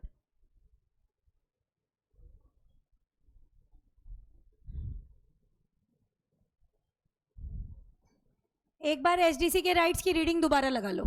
इनकम्प्लीट इंस्ट्रूमेंट है तो फुल स्टैम्प वैल्यू तक का अमाउंट ले सकता है। दूसरा, फिक्टिशियस बिल है तो इसे फर्क नहीं पड़ता, ड्रॉई इसके लिए जिम्मेदार होगा। कंडीशनल इंस्ट्रूमेंट है, इसको कंडीशन का कोई फर्क नहीं पड़ता, इसको तो पेमेंट मिलेगा। अनलॉफुल मीन्स डॉन वाला एग्जांपल दिया था, इसको फर्क नहीं पड़ता है, HDC के पास इंस्ट्रूमेंट गया प्योर। कोई भी बंदा नहीं कह पाएगा कि इंस्ट्रूमेंट जो है विदाउट कंसिडरेशन वॉइड था, इट इज वैलिड, यही माना जाएगा। No person can deny the payee's capacity minor. जो भी बंदा इससे ओनरशिप प्राप्त करेगा उसको भी अच्छी ओनरशिप मिलेगी, खुद भी अच्छी ओनरशिप लेगा, बाद वालों को भी अच्छी ओनरशिप देगा। Better title than the transferor, that is exception to the nemo that. पहले वाले के पास ओनरशिप नहीं है फिर भी इसको अच्छी ओनरशिप मिलेगी, ये हम ले चुके हैं। यहां तक समझ आया कि नहीं आया बताओ? हाँ, इनकोएट मतलब होता है बेटा इनकम्प्लीट, इसमें बाकी चीजें हैं, अमाउंट नहीं दिया हुआ, स्टैंप लगा रखी है, साइंड है, लेकिन अमाउंट नहीं है। इनकोएट मतलब क्या है? Incomplete instrument. इनकम्प्लीट है तो ये पूरी स्टैंप वैल्यू जितनी कवर करती है पूरा अमाउंट ले सकता है। होल्डर तो सिर्फ कितना ले सकता है? Authorised amount. अपने एग्जाम्पल में कितना? 8,000, लेकिन ये कितना ले सकता है? पूरे 10,000। HDC कैन अमाउंट नहीं दे रखा, लेकिन मैंने गुड्स बेचे थे ना तो मुझे लग रहा था रफ एस्टिमेट बैठेगा 10,000 का, तो मैंने स्टैंप लगा दी बेटा। स्टैंप कितना अमाउंट कवर करती है? 10,000। तो अब उसको बोला कि भाई जो तेरा अमाउंट आए भर लेना। अब वो तो कितना भरेगा? सिर्फ जितना उसका बनता है। सपोज करो बना 8,000, बना 8,000 ही, मेरा एस्टिमेशन 10,000 का था, उसको तो 8,000 ही लेने का अधिकार है। लेकिन अगर HDC के पास चला गया तो पूरी स्टैंप वैल्यू का अमाउंट ले लेगा 10,000 और कुछ नहीं कर पाएंगे अपन। समझ आई चीज की नहीं आई बताओ बेटा? नेक्स्ट आ रहा है instrument be negotiated after maturity. आपसे पूछा गया है क्वेश्चन की फॉर्म में कि क्या इंस्ट्रूमेंट को आफ्टर मैच्योरिटी भी नेगोशिएट किया जा सकता है? The answer is yes. After maturity भी आप नेगोशिएट तो कर सकते हो, लेकिन ट्रांसफरी को उतना ही मिलेगा जितना ट्रांसफरर के पास है। पेमेंट से पहले पहले NI को नेगोशिएट किया जा सकता है। It can be negotiated even after maturity till the payment. क्या लिखा है देखो? Can the instrument be negotiated after maturity? The answer is yes, but not after payment और सेटिस्फैक्शन। पेमेंट से पहले पहले NI ट्रांसफर किया जा सकता है, लेकिन अगर आप आफ्टर मैच्योरिटी कर रहे हो तो आपकी टाइटल ट्रांसफरी की डिपेंड करेगी किसकी टाइटल पर? ट्रांसफरर की टाइटल पे। नेमो दैट लग जाएगा। आफ्टर मैच्योरिटी है तो उतना ही मिलेगा जितना ट्रांसफरर के पास है, उससे ज़्यादा नहीं मिलेगा, क्योंकि वो प्रिविलेज किसका था? HDC का, है ना। आगे क्या बोला? एक एक्सेप्शन है जहां पर इसको भी बेटर टाइटल मिल जाएगी, अकोमोडेशन बिल। अकोमोडेशन बिल क्या होता है बेटा? एक पार्टी की हेल्प के लिए बनाया जाता है, बिना कंसीडरेशन के होता है। मुझे पैसों की ज़रूरत थी, है ना, मुझे चाहिए थे पैसे, 50,000 रुपये चाहिए थे मुझे। मैं अपनी फ्रेंड के पास गई कि यार मुझे है ना 50,000 रुपये चाहिए और अभी लिक्विडिटी की प्रॉब्लम चल रही है, तो विद इन 1 मंथ मेरे पास पैसा आ जाएगा, फिर मैं तुझे दे दूँगी। तो बोलती है कि भाई पैसे तो यार नहीं है मेरे पास, लेकिन और किसी तरीके से तेरी हेल्प हो सकती है तो बता दे। बोला ठीक है, एक NI बना के दे दे, बिल ऑफ एक्सचेंज टाइप का, जिसमें ये लिख देना कि pay Sumita or her order this much amount of rupees after 1 month, ठीक है, और मुझे 50,000 का एनआई बना के दे दे। और ठीक है, उसने बना के दे दिया।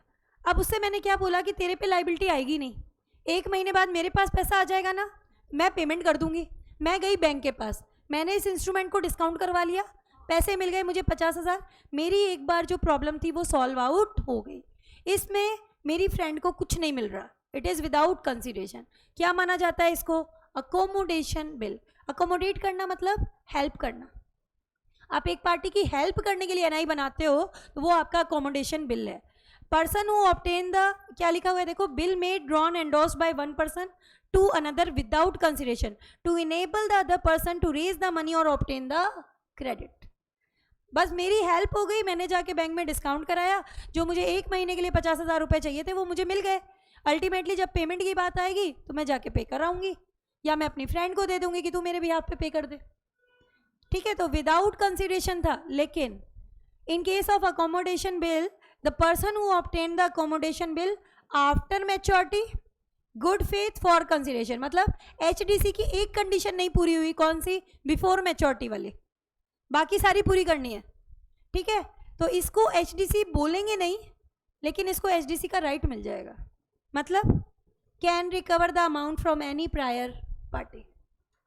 एचडीसी क्यों नहीं बोलेंगे? आफ्टर मैच्योरिटी है, एचडीसी के लिए बिफोर मैच्योरिटी होना ज़रूरी होता है, ठीक है। तो एक ही एक्सेप्शन है जहाँ इसको अच्छी ओनरशिप मिल सकती है, वो क्या है? Accommodation bill. Otherwise after maturity अगर आप नेगोशिएट करते हो तो आपको उतना ही मिलेगा जितना ट्रांसफरर के पास है। समझ आई चीज़ कि नहीं आई? बताओ बेटा। तो ये चीज़ हमने यहाँ पे पढ़ी, अकोमोडेशन बिल था। टाइप्स ऑफ इंस्ट्रूमेंट, ये आई थिंक थोड़ा बहुत हम पढ़ भी चुके हैं अब। Order instrument, bearer instrument. Order instrument क्या होता है? Payable to a particular person or his order, can be negotiated, can be transferred. Pay mister Ram or his order, कैसा इंस्ट्रूमेंट है? Order instrument. कैसे ट्रांसफर होगा? By endorsement and delivery. Order instrument में ये लिखा होता है ना, पे mister Ram or his order. ये हो गया हमारा पहला, कौन सा? Order instrument. दूसरा है bearer instrument, express to be payable as bearer. Pay bearer मतलब जिसके पास है उसको पे कर दो। ये हो गया हमारा होल्डर को जो पे होगा, bearer instrument. Time demand instrument. Demand instrument कौन सा होता है? जिसमें कोई टाइम नहीं दिया हुआ, आप जब कहोगे तब पेमेंट करना पड़ेगा। Cheque is always payable on demand. Banker कभी नहीं कह सकता कि 3 दिन बाद पे करूंगा। 3 दिन का ग्रेस पीरियड किस में मिलता है? टाइम इंस्ट्रूमेंट में। डिमांड इंस्ट्रूमेंट में कोई ग्रेस पीरियड नहीं मिलता। डिमांड इंस्ट्रूमेंट मतलब टाइम नहीं दिया हुआ है, आपको तुरंत पेमेंट करना पड़ेगा, इमीडिएटली। टाइम इंस्ट्रूमेंट में टाइम दिया हुआ होता है, pay after 3 months, pay on 20th of March, pay on the death of mister Y, ठीक है। कंडीशनल वाले भी इसी में चले गए। ये सारे तुम्हारे क्या हैं? आफ्टर साइट पे करो, ये सारे होते हैं तुम्हारे टाइम इंस्ट्रूमेंट। टाइम दिया हुआ है, पे आफ्टर 3 months, पे आफ्टर 20 days। तो ये सारे इंस्ट्रूमेंट कैसे हो गए हमारे? Time instrument. जहाँ टाइम दिया हुआ है वो टाइम इंस्ट्रूमेंट है, और जहाँ टाइम नहीं दिया है तुरंत पेमेंट करना है उसको क्या बोलेंगे? Demand instrument.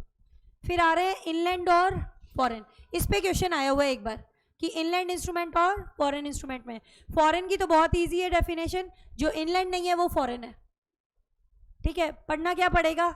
इनलैंड इंस्ट्रूमेंट, ये पढ़ना पड़ेगा। इनलैंड इंस्ट्रूमेंट क्या होता है भाई? पहली कंडीशन तो ये है, इट शुड बी ड्रॉन और मेड इन इंडिया। ड्रॉन और मेड इन इंडिया तो होना ही चाहिए। इनलैंड इंस्ट्रूमेंट की पहली कंडीशन पूरी होनी चाहिए, इट इज ड्रॉन और मेड इन इंडिया। इसके साथ साथ में एक और कंडीशन पूरी होनी चाहिए इन दो में से। इन दो में से कोई एक, कौन सी? या तो होना चाहिए पेबल इन इंडिया, या फिर drawn on a person resident in India. First तो कंपलसरी है, ड्रॉन और मेड इन इंडिया होना ही चाहिए, वरना इनलैंड ही नहीं है। इनलैंड इंस्ट्रूमेंट, इनलैंड मतलब देशी और फॉरेन मतलब विदेशी। तो इनलैंड वाला कौन सा है? भारत में बना हुआ होना चाहिए। इट शुड बी ड्रॉन और मेड इन इंडिया, पहली कंडीशन। और इन दो में से कोई एक पूरी होनी चाहिए, या तो पेबल इन इंडिया होना चाहिए या फिर drawn on a person resident in India. तो 2 कंडीशन पूरी होनी चाहिए। तो ये कैसा इंस्ट्रूमेंट बन जाता है हमारा? Inland instrument. और जो इनलैंड नहीं है वो क्या है? फॉरेन है। याद रहेगा, देखो ड्रॉन और मेड इन इंडिया ये तो होना ही चाहिए, और इन दो में से कोई एक पूरी होनी चाहिए, payable in India or drawn on a person resident in India, इन दो में से कोई एक, तो ये आपका इनलैंड इंस्ट्रूमेंट बन जाएगा। इसका अभी प्रैक्टिकल कराते हैं, पहले यहाँ से कंप्लीट करो। एम्बिगुअस इंस्ट्रूमेंट क्या होते हैं? एम्बिगुअस इंस्ट्रूमेंट वो होते हैं जिनमें कन्फ्यूजन होता है। एम्बिग्विटी मतलब क्या होता है? कन्फ्यूजन यानी कि डाउटफुलनेस। तो एम्बिग्विटी है कि हम इसको क्या माने, प्रॉमिसरी नोट माने या बिल ऑफ एक्सचेंज माने, डाउट है हमारे दिमाग में। ठीक है, तो होल्डर के पास ऑप्शन होता है कि वो चाहे तो इसे बिल ऑफ एक्सचेंज मान ले और चाहे तो क्या मान ले, प्रॉमिसरी नोट। लेकिन एक बार जो ऑप्शन चुन लिया उसको बदल नहीं सकते। एक बार जो ऑप्शन चुन लिया उसको बदल नहीं सकते। इनकोइट वाला मैंने तुम्हें अभी बताया था।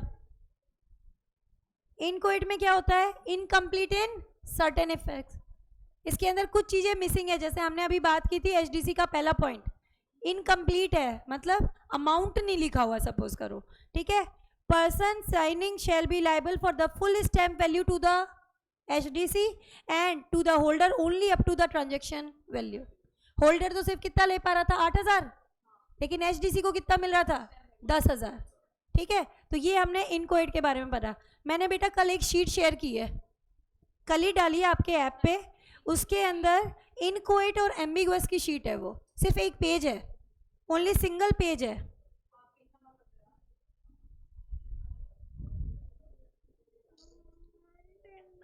एक मिनट, अभी एक सिंगल एक पेज में अभी अभी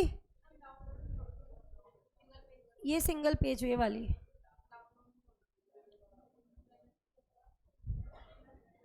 करेगा क्या ओपन? देखो यहाँ पर एम्बिगुअस इंस्ट्रूमेंट दिया हुआ है सबसे पहले।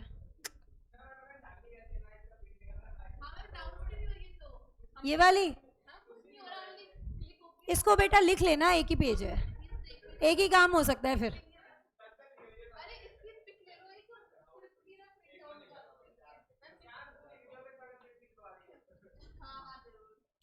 इसके अंदर देखो क्या दिया हुआ है, एक तो इनकोएट और इनकम्प्लीट इनकोएट और इनकम्प्लीट इंस्ट्रूमेंट है, ये मैंने शीट डाल रखी है, इसको आप एक काम करना लिख लेना। इनकोएट इनकम्प्लीट इंस्ट्रूमेंट का मैंने चार्ट बना रखा है जो कि काफ़ी इजी है, इसको कर लोगे ना तो तुम्हारा टॉपिक कंप्लीट हो जाएगा। क्या लिखा हुआ है? या तो ये पूरी तरीके से ब्लैंक है या इसके ऊपर इनकम्प्लीट इंफॉर्मेशन लिखी हुई है। अथॉरिटी है किसके पास?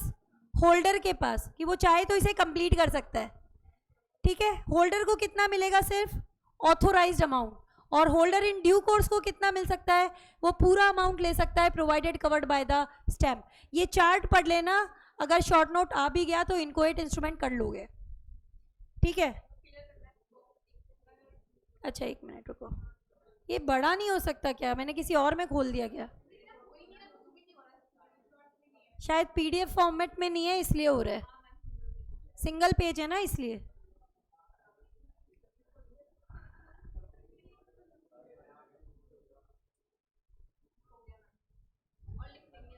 लिख लेना, नहीं तो एम्बिगुअस इंस्ट्रूमेंट एक और दिया हुआ है देखो।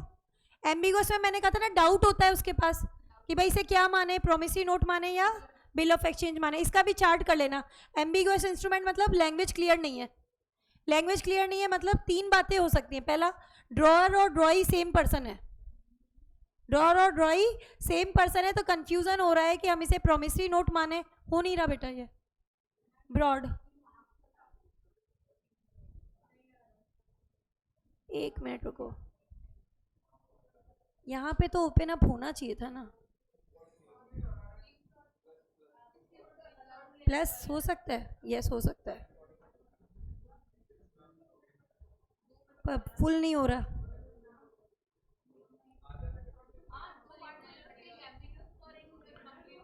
एक काम करो तुम,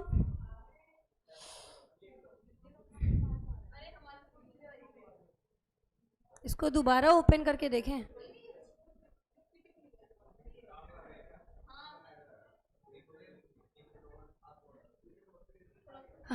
नहीं आ रहा है इसमें।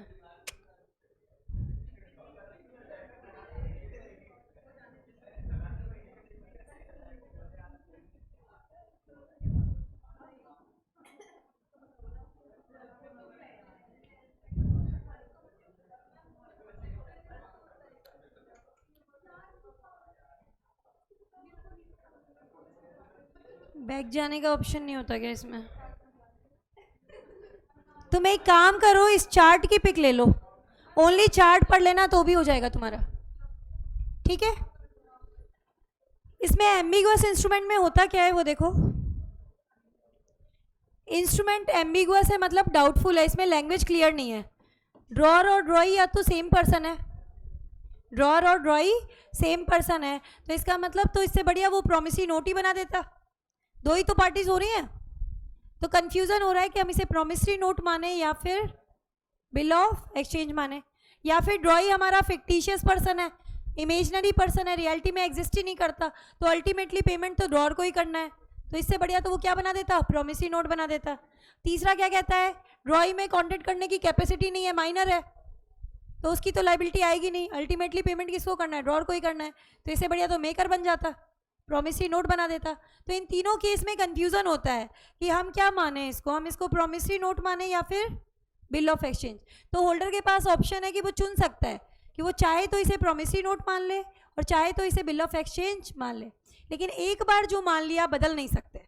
क्या लिखा है देखो, होल्डर में treat the instrument at his option either as bill of exchange or as promissory note, ठीक है? Once the instrument is treated either as bill or as note, it can not be treated differently afterwards. Ambiguous instrument के लिए ये करके जाना, समझ आ गई चीज? एक तरीके से डेफिनेशन करवा दी है किसकी, एम्बिगुअस इंस्ट्रूमेंट की। ऐसा इंस्ट्रूमेंट जो कि डाउटफुल है, जिसमें पता नहीं चल रहा कि हम इसे प्रॉमिसरी नोट माने या फिर बिल ऑफ एक्सचेंज। होल्डर के पास ऑप्शन है, वो कुछ भी चुन सकता है, एक बार जो चुन लिया बदल नहीं सकता, एक बार जो चुन लिया बदल नहीं सकता। ये आ गया हमारा एम्बिगुअस। और इसके बाद में ये वाला हमने पढ़ लिया, इनकम्प्लीट इंस्ट्रूमेंट वाला। आइदर होली ब्लैंक, और या तो पूरी तरीके से ब्लैंक है या इसमें इनकम्प्लीट इंफॉर्मेशन है। अथॉरिटी है किसके पास, होल्डर के पास, वो इसे कंप्लीट कर सकता है, बट अमाउंट जो है वो स्टैम्प वैल्यू से ज़्यादा नहीं जाना चाहिए। कितना अमाउंट रिकवर कर सकते हैं, होल्डर तो ले सकता है सिर्फ और सिर्फ ऑथोराइज्ड अमाउंट, जबकि एचडीसी कितना ले सकता है, full amount provided covered under the stamp. अपने एग्जाम्पल में होल्डर ले सकता था 8,000 और एचडीसी पूरे के पूरे 10,000 ले सकता था। तो ये हमने यहाँ पर इंस्ट्रूमेंट के टाइप्स पढ़े हैं।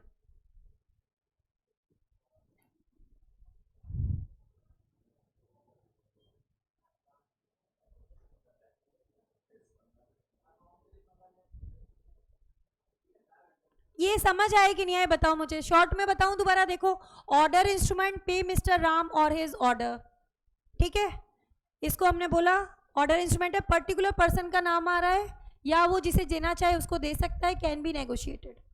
फिर बोला बियरर, मतलब जिसके पास है उसको दे देंगे, express to be payable as bearer, इस पे लिखा है पे बियरर, मतलब होल्डर को पेमेंट मिल जाएगा। फिर हमने क्या बोला, डिमांड इंस्ट्रूमेंट कौन से होते हैं, जहाँ टाइम पीरियड नहीं दिया हुआ, आपको तुरंत पेमेंट करना है। टाइम इंस्ट्रूमेंट कौन से होते हैं, जहाँ टाइम पीरियड स्पेसिफाइड होता है, pay after 30 days, pay after 3 months, ठीक है, pay after sight, pay after death of mister X, all these are time instrument. यहाँ पर 3 दिन का ग्रेस पीरियड मिलेगा, मैच्योरिटी पीरियड कैलकुलेट करेंगे तो। Inland instrument, foreign instrument. Inland वाला कौन सा, 2 कंडीशन पूरी होनी चाहिए, पहला ड्रॉन और मेड इन इंडिया तो होना ही चाहिए, प्लस इन दो में से एक, क्या, payable in India or drawn और अ person resident in India. Ambiguous अभी पढ़ाया है, इनकोइट अभी पढ़ाया है। एक क्वेश्चन इसका करते हैं इनलैंड वाले का, कंपाइलर से कर रहे हैं।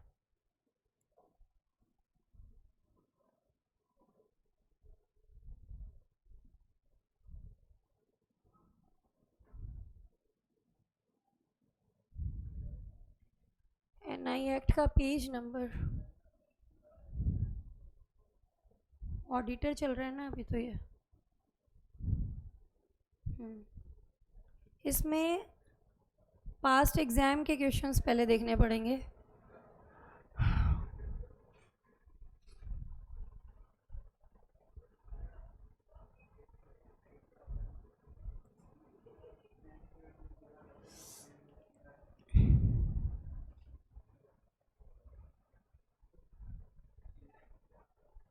पास एग्जाम क्वेश्चन ही चल रहा है। देखो बेटा ये वाला अपन ने किया था, अभी आया था अपने मॉड्यूल में भी आया था ना ये वाला, भोलेनाथ वाला भी अपने उसमें आ जाएगा, बुक में है। मुरलीधरन अभी किया था मिस्टर व्यास वाला। एस वेंकटेश वाला काट दो, ये आपके कोर्स से हट चुका है। माइनर वाला है ना, ये हट गया। मेरे को तो एक क्वेश्चन कराना है, कटवाने वाला काम मैं बाद में करा दूंगी। खैर अभी तो मुझे वो वाला तो काट ही देना जो बता दिया। एक इनलैंड फॉरेन करके एक क्वेश्चन आया हुआ है। क्वेश्चन नंबर 14 करना है बेटा। आपको बताना है इनलैंड इंस्ट्रूमेंट है या फॉरेन इंस्ट्रूमेंट है। ठीक है, इनलैंड याद आ रहा है, दो कंडीशन पूरी होनी चाहिए, ड्रॉन और मेड इन इंडिया होना चाहिए, और दो में से एक, या तो पेबल इन इंडिया है या फिर drawn on a person resident in India है ना। अब आप देखो स्टार्ट करो इससे, आपको क्या बताना है, इनलैंड इंस्ट्रूमेंट है या फॉरेन है। ड्रॉन और मेड इन इंडिया पूरा हुआ कि नहीं हुआ बताओ। ठीक है, drawn on a person resident in India, सही है ना, दो चीज़ें पूरी हो गई, मतलब ये हमारा क्या बन गया, इनलैंड इंस्ट्रूमेंट। सेकंड पढ़ना, ड्रॉन और मेड इन इंडिया, ठीक है, drawn on a person resident in India तो नहीं हो रहा, ठीक है, बट पेबल इन इंडिया है, दो में से एक तो हो गया ना पूरा, इसका मतलब ये भी इनलैंड हो गया हमारा। तीसरा पढ़ो, ड्रॉन और मेड इन इंडिया ही नहीं है तो ये तो हो ही नहीं सकता, ठीक है, इज अ फॉरेन वन। और ये एक फोर्थ पॉइंट है, इसको भी करो, ड्रॉन और मेड इन इंडिया तो है लेकिन drawn on a person resident outside India है, पेबल आउटसाइड इंडिया है, ठीक है, इट इज फॉरेन इंस्ट्रूमेंट। समझ आई चीज की नहीं आई बताओ।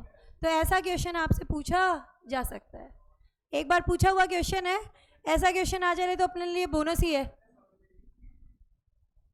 एक बार चेक कर लेना। लास्ट वाले दो अपने फॉरेन आ रहे थे ना, तो एक तो ये हो गया, एक ये हो गया, बाकी दोनों इनलैंड आ रहे थे, है ना। तो ये डेफिनेशन करके जाना, इनलैंड और फॉरेन में कंफ्यूजन रहता है बच्चों को, तो मैं आपको पहले ही बता रही हूँ, एक कंडीशन तो ज़रूर पूरी होनी चाहिए, ड्रॉन और मेड इन इंडिया, और इन दो में से कोई एक होनी चाहिए, क्या, या तो पेबल इन इंडिया है या फिर drawn on a person resident in India, इन दो में से कोई एक। इंटरप्रिटेशन सही से समझा हुआ ना तो आप कर लोगे। क्लियर है क्या यहाँ तक, बताओ बेटा। बेटा टाइम देखो भाई, मैं आपको छोड़ दूंगी लेकिन आपकी 3 घंटे की क्लास नहीं है बेटा, स्टार्टिंग में भी अपना टाइम थोड़ा चला गया था, तो ओवरऑल जो है ना मुझे 10 मिनट पढ़ाने दो।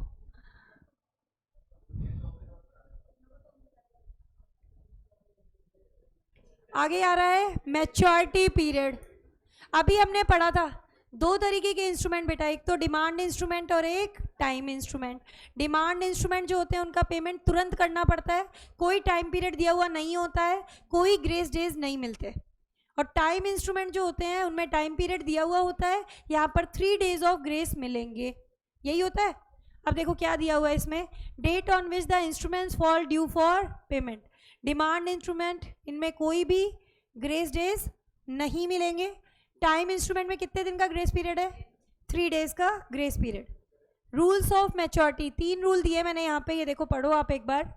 अगर कोई कॉरेस्पॉन्डिंग डे नहीं है उस मंथ में तो वो लास्ट डे ऑफ मंथ में मैच्योर हो जाएगा। कैसे, जैसे मान लो 31 जनवरी को एक बिल ड्रॉ किया,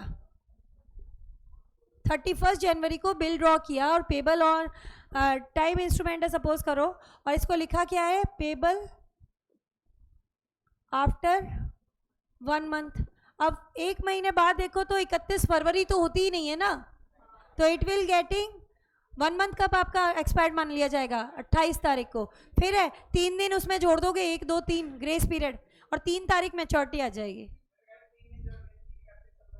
अच्छा भाई 31 फरवरी तो होती ही नहीं है, लीप ईयर में भी, है ना। ये समझ आई चीज की नहीं आई बताओ। नेक्स्ट क्या बोला, अगर मैच्योर कब हो रहा है, पब्लिक हॉलीडे।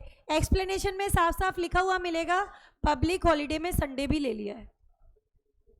अगर पब्लिक हॉलीडे पड़ रही है या फिर संडे आ गया, इसका मतलब इंस्ट्रूमेंट एक दिन पहले मैच्योर हो जाएगा, one prior day preceding business day. और कई बार क्या होता है ना, राज्यपाल की डेथ हो गई और एकदम से इमरजेंसी में राष्ट्रीय अवकाश घोषित कर दिया गया, तो उस केस में नेक्स्ट डे, ठीक है।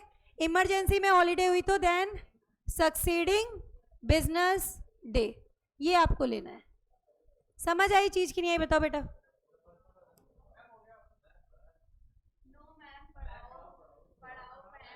नेगोशिएशन क्या होता है वो देखो,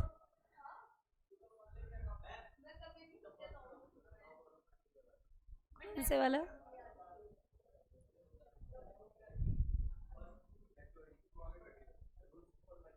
रूल्स ऑफ मैच्योरिटी का ये कहता है कि अगर उस मंथ में कॉरेस्पॉन्डिंग डे नहीं है, जैसे बोला 31 जनवरी आफ्टर 1 मंथ बोला, तो आफ्टर 1 मंथ बात करें तो 31 फरवरी होता नहीं है, तो 28 को ही मैच्योर मान लेंगे, ठीक है। नेगोशिएशन में क्या लिया है देखो, दो तरीके के इंस्ट्रूमेंट है, बता चुकी हूँ आपको, एक तो ऑर्डर और एक बियरर। ऑर्डर वाले कैसे ट्रांसफर होंगे, एंडोर्समेंट प्लस डिलीवरी। बियरर वाले कैसे होते हैं, बाय डिलीवरी, ठीक है। डिलीवरी कैसी होनी चाहिए, अपनी इच्छा से, कोई मजबूरी नहीं है, वॉलंटरी, ठीक है। और कब होनी चाहिए, at the time of negotiation, जब आपने एनआई बनाया उसी समय आप डिलीवर करते हो, ठीक है। दो तरीके की डिलीवरी बताई गई है, एक्चुअल और constructive. Sales of goods act में 3 पढ़ी थी तुमने, एक्चुअल, कॉन्स्ट्रक्टिव, सिंबॉलिक। यहाँ पर 2 ही तरीके दिए हैं, एक्चुअल और कॉन्स्ट्रक्टिव। एक्चुअल में क्या करोगे, इंस्ट्रूमेंट की फिजिकल डिलीवरी दे दोगे, और कॉन्स्ट्रक्टिव में क्या करोगे, कॉन्स्ट्रक्टिव में याद आ रहा है एजेंट आता था फीचर में, तो यहाँ पर किसको दे देते हैं डिलीवरी, एजेंट या उसके सर्वेंट को दे दी जाती है, तो उसको क्या बोलते हैं, कॉन्स्ट्रक्टिव डिलीवरी। एनआई इनकम्प्लीट है एंड रिवोकेबल टिल डिलीवरी, मतलब डिलीवरी बहुत इंपॉर्टेंट है, उसके बिना एनआई एक्ट का कोई मतलब ही नहीं है। Without delivery NI can not be transferred, चाहे ऑर्डर हो चाहे बेरर हो, दोनों में डिलीवरी कंपलसरी है। Without delivery NI can not be transferred. Rights are transferred only after delivery. Rights transfer कब होंगे, ओनली आफ्टर डिलीवरी ट्रांसफर होंगे।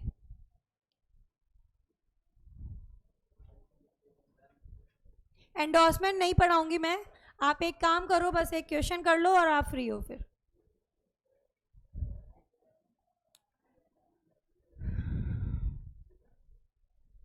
अभी ओपन किया था अपन ने, आई थिंक इसमें नहीं है, अपन को आईसीआई से लेना है। कोई भी डॉक्यूमेंट खोलो एक बार तो फिलहाल।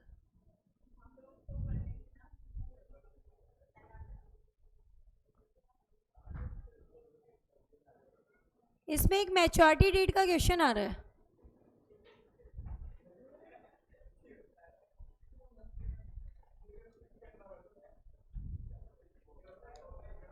Question number 4। आपको मैच्योरिटी डेट निकालनी है इसमें बेटा, देखो मैच्योरिटी डेट का कैलकुलेशन करना है। क्वेश्चन नंबर 4 में आपको ये बोला है, presented for sight on 4 May 2020। Date of maturity निकालनी है, पेबल 100 डेज आफ्टर साइट है। आफ्टर साइट का मतलब क्या होता है, टाइम इंस्ट्रूमेंट है। ऑन साइट का मतलब डिमांड इंस्ट्रूमेंट है, देखते ही पैसे दो। साइट मतलब देखना होता है ना, ऑन साइट मतलब देखते ही पैसे दो, ऑन डिमांड है। आफ्टर साइट मतलब टाइम इंस्ट्रूमेंट, 3 दिन का ग्रेस पीरियड मिलेगा। अब आप ये देखो, 4 मई 100 डेज लेने हैं, क्या करूं, 27 दिन तो हो गए मई के, 30 दिन जून के, 31 जुलाई के, और कितने बचे 100 में 12, तो मतलब 12 तारीख को इंस्ट्रूमेंट हुआ और 3 दिन जोड़ दो ग्रेस पीरियड, तो कितना आ रहा है 15, और 15 अगस्त को पब्लिक हॉलीडे, तो कितना मानेंगे 14 अगस्त। क्वेश्चन नंबर 40, ये 4 क्लियर है कि नहीं है बताओ मुझे, समझ आ गई चीज। अभी जो कॉन्सेप्ट लिया था उस पे एक डिलीवरी का छोटा सा क्वेश्चन आया हुआ है, वो भी कर लो। क्वेश्चन नंबर 3 देखो, M owes money to N, मतलब एम ने पैसे उधार ले रखे हैं किससे, एन से। Therefore makes a promissory note in favour of N. For safety उसने क्या किया, इसको नोट को 2 भागों में बांट दिया, ठीक है।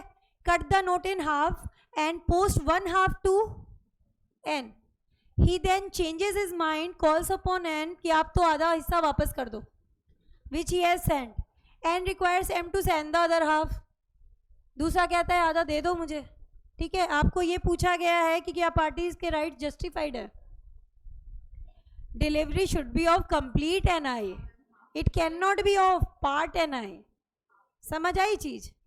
तो यहाँ पर वो जो पहले वाला बंदा मांग रहा है ना आधा हिस्सा दे दो, वो सही है, वो वापस मांग सकता है, इट्स नॉट वैलिड। ये पढ़ के देखो इसका आंसर कैसे दिया इन्होंने। Question arising in problem is whether the making of promissory note is complete, क्या प्रोमिसरी नोट कंप्लीट हो जाएगा when one half of note is delivered to N. क्या दिया हुआ है, making of P N is completed, कब पूरा होता है, बाय डिलीवरी, एक्चुअल और कॉन्स्ट्रक्टिव। डिलीवरी का मतलब क्या है, delivery of the whole of the instrument, not merely part of it.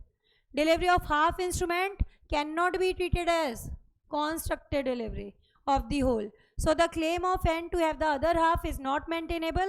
m justified है, वो आधा हिस्सा जो उसने भेजा है वापस मांग सकता है। क्लियर है क्या बताओ।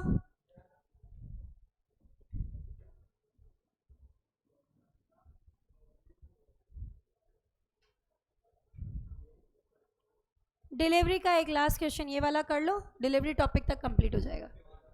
M drew a check amounting 2 lakh rupees payable to N, subsequently delivered to him. After receipt of check, N endorsed the same to change करना, but kept in his locker. After some time N की death हो गई, P को locker के अंदर ये मिला है, क्या इसकी डिलीवरी दी थी क्या मरने से पहले उसने, नहीं दी ना, ये तो इंस्ट्रूमेंट लॉकर के अंदर रखा हुआ मिला है, डिलीवर तो हुआ ही नहीं ना। और बिना डिलीवरी के एनआई पे कोई राइट क्रिएट नहीं होते। क्या लिखा है, P does not become the holder of the cheque as negotiation was not completed by delivery. NI complete ही कब होता है, आफ्टर डिलीवरी। तो एक छोटा सा कॉन्सेप्ट यहाँ पे भी आया था, टिक लगा लेना जो जो क्वेश्चन मैंने करा दिए आपको। आपको एनआई एक्ट में उतना ही करना जितना मैं करवा रही हूँ, आपको नोट से कर लेना, प्लस साथ में जो है ना जितना पोर्शन आईसीआई से कराऊं वो साथ में लेना। आईसीआई के पीछे के क्वेश्चन, स्कैनर के क्वेश्चन मैं खुद कराऊंगी क्योंकि यहाँ पर टॉपिक हटे हैं, तो स्कैनर के सारे क्वेश्चन आपके कोर्स में भी नहीं है, कुछ तो हटेंगे, तो मैं कैंसिल कराती जाऊंगी और बाकी कराते जाऊंगी। पढ़नी ही है, करेंगे अपन उसको। मैंने जीसीए की भी करवाई है तुम्हें, जनरल क्लॉजेस एक्ट की कराई है ना। इंटरप्रिटेशन में मैंने चेक कर लिया कि कोई आपका बचे ना, आप करना पड़े तो कर सको। स्कैनर तो करके ही जाओगे बेटा, है ना। स्कैनर तो करके ही जाओगे भाई, पास्ट एग्जाम के तो टारगेट होते हैं। आरटीपी एमटीपी बाद में, लेकिन अभी क्या करोगे, पास्ट एग्जाम करो, है ना।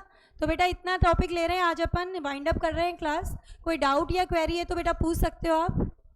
एनआई एक्ट चल रहा है, थोड़ा सा कॉम्प्लिकेटेड टॉपिक है, but I am trying my best कि आपको अच्छे से समझ में आए, ठीक है ना। क्योंकि ये एक्ट जो होता है ना, यही सबसे ज़्यादा दिक्कत देता है।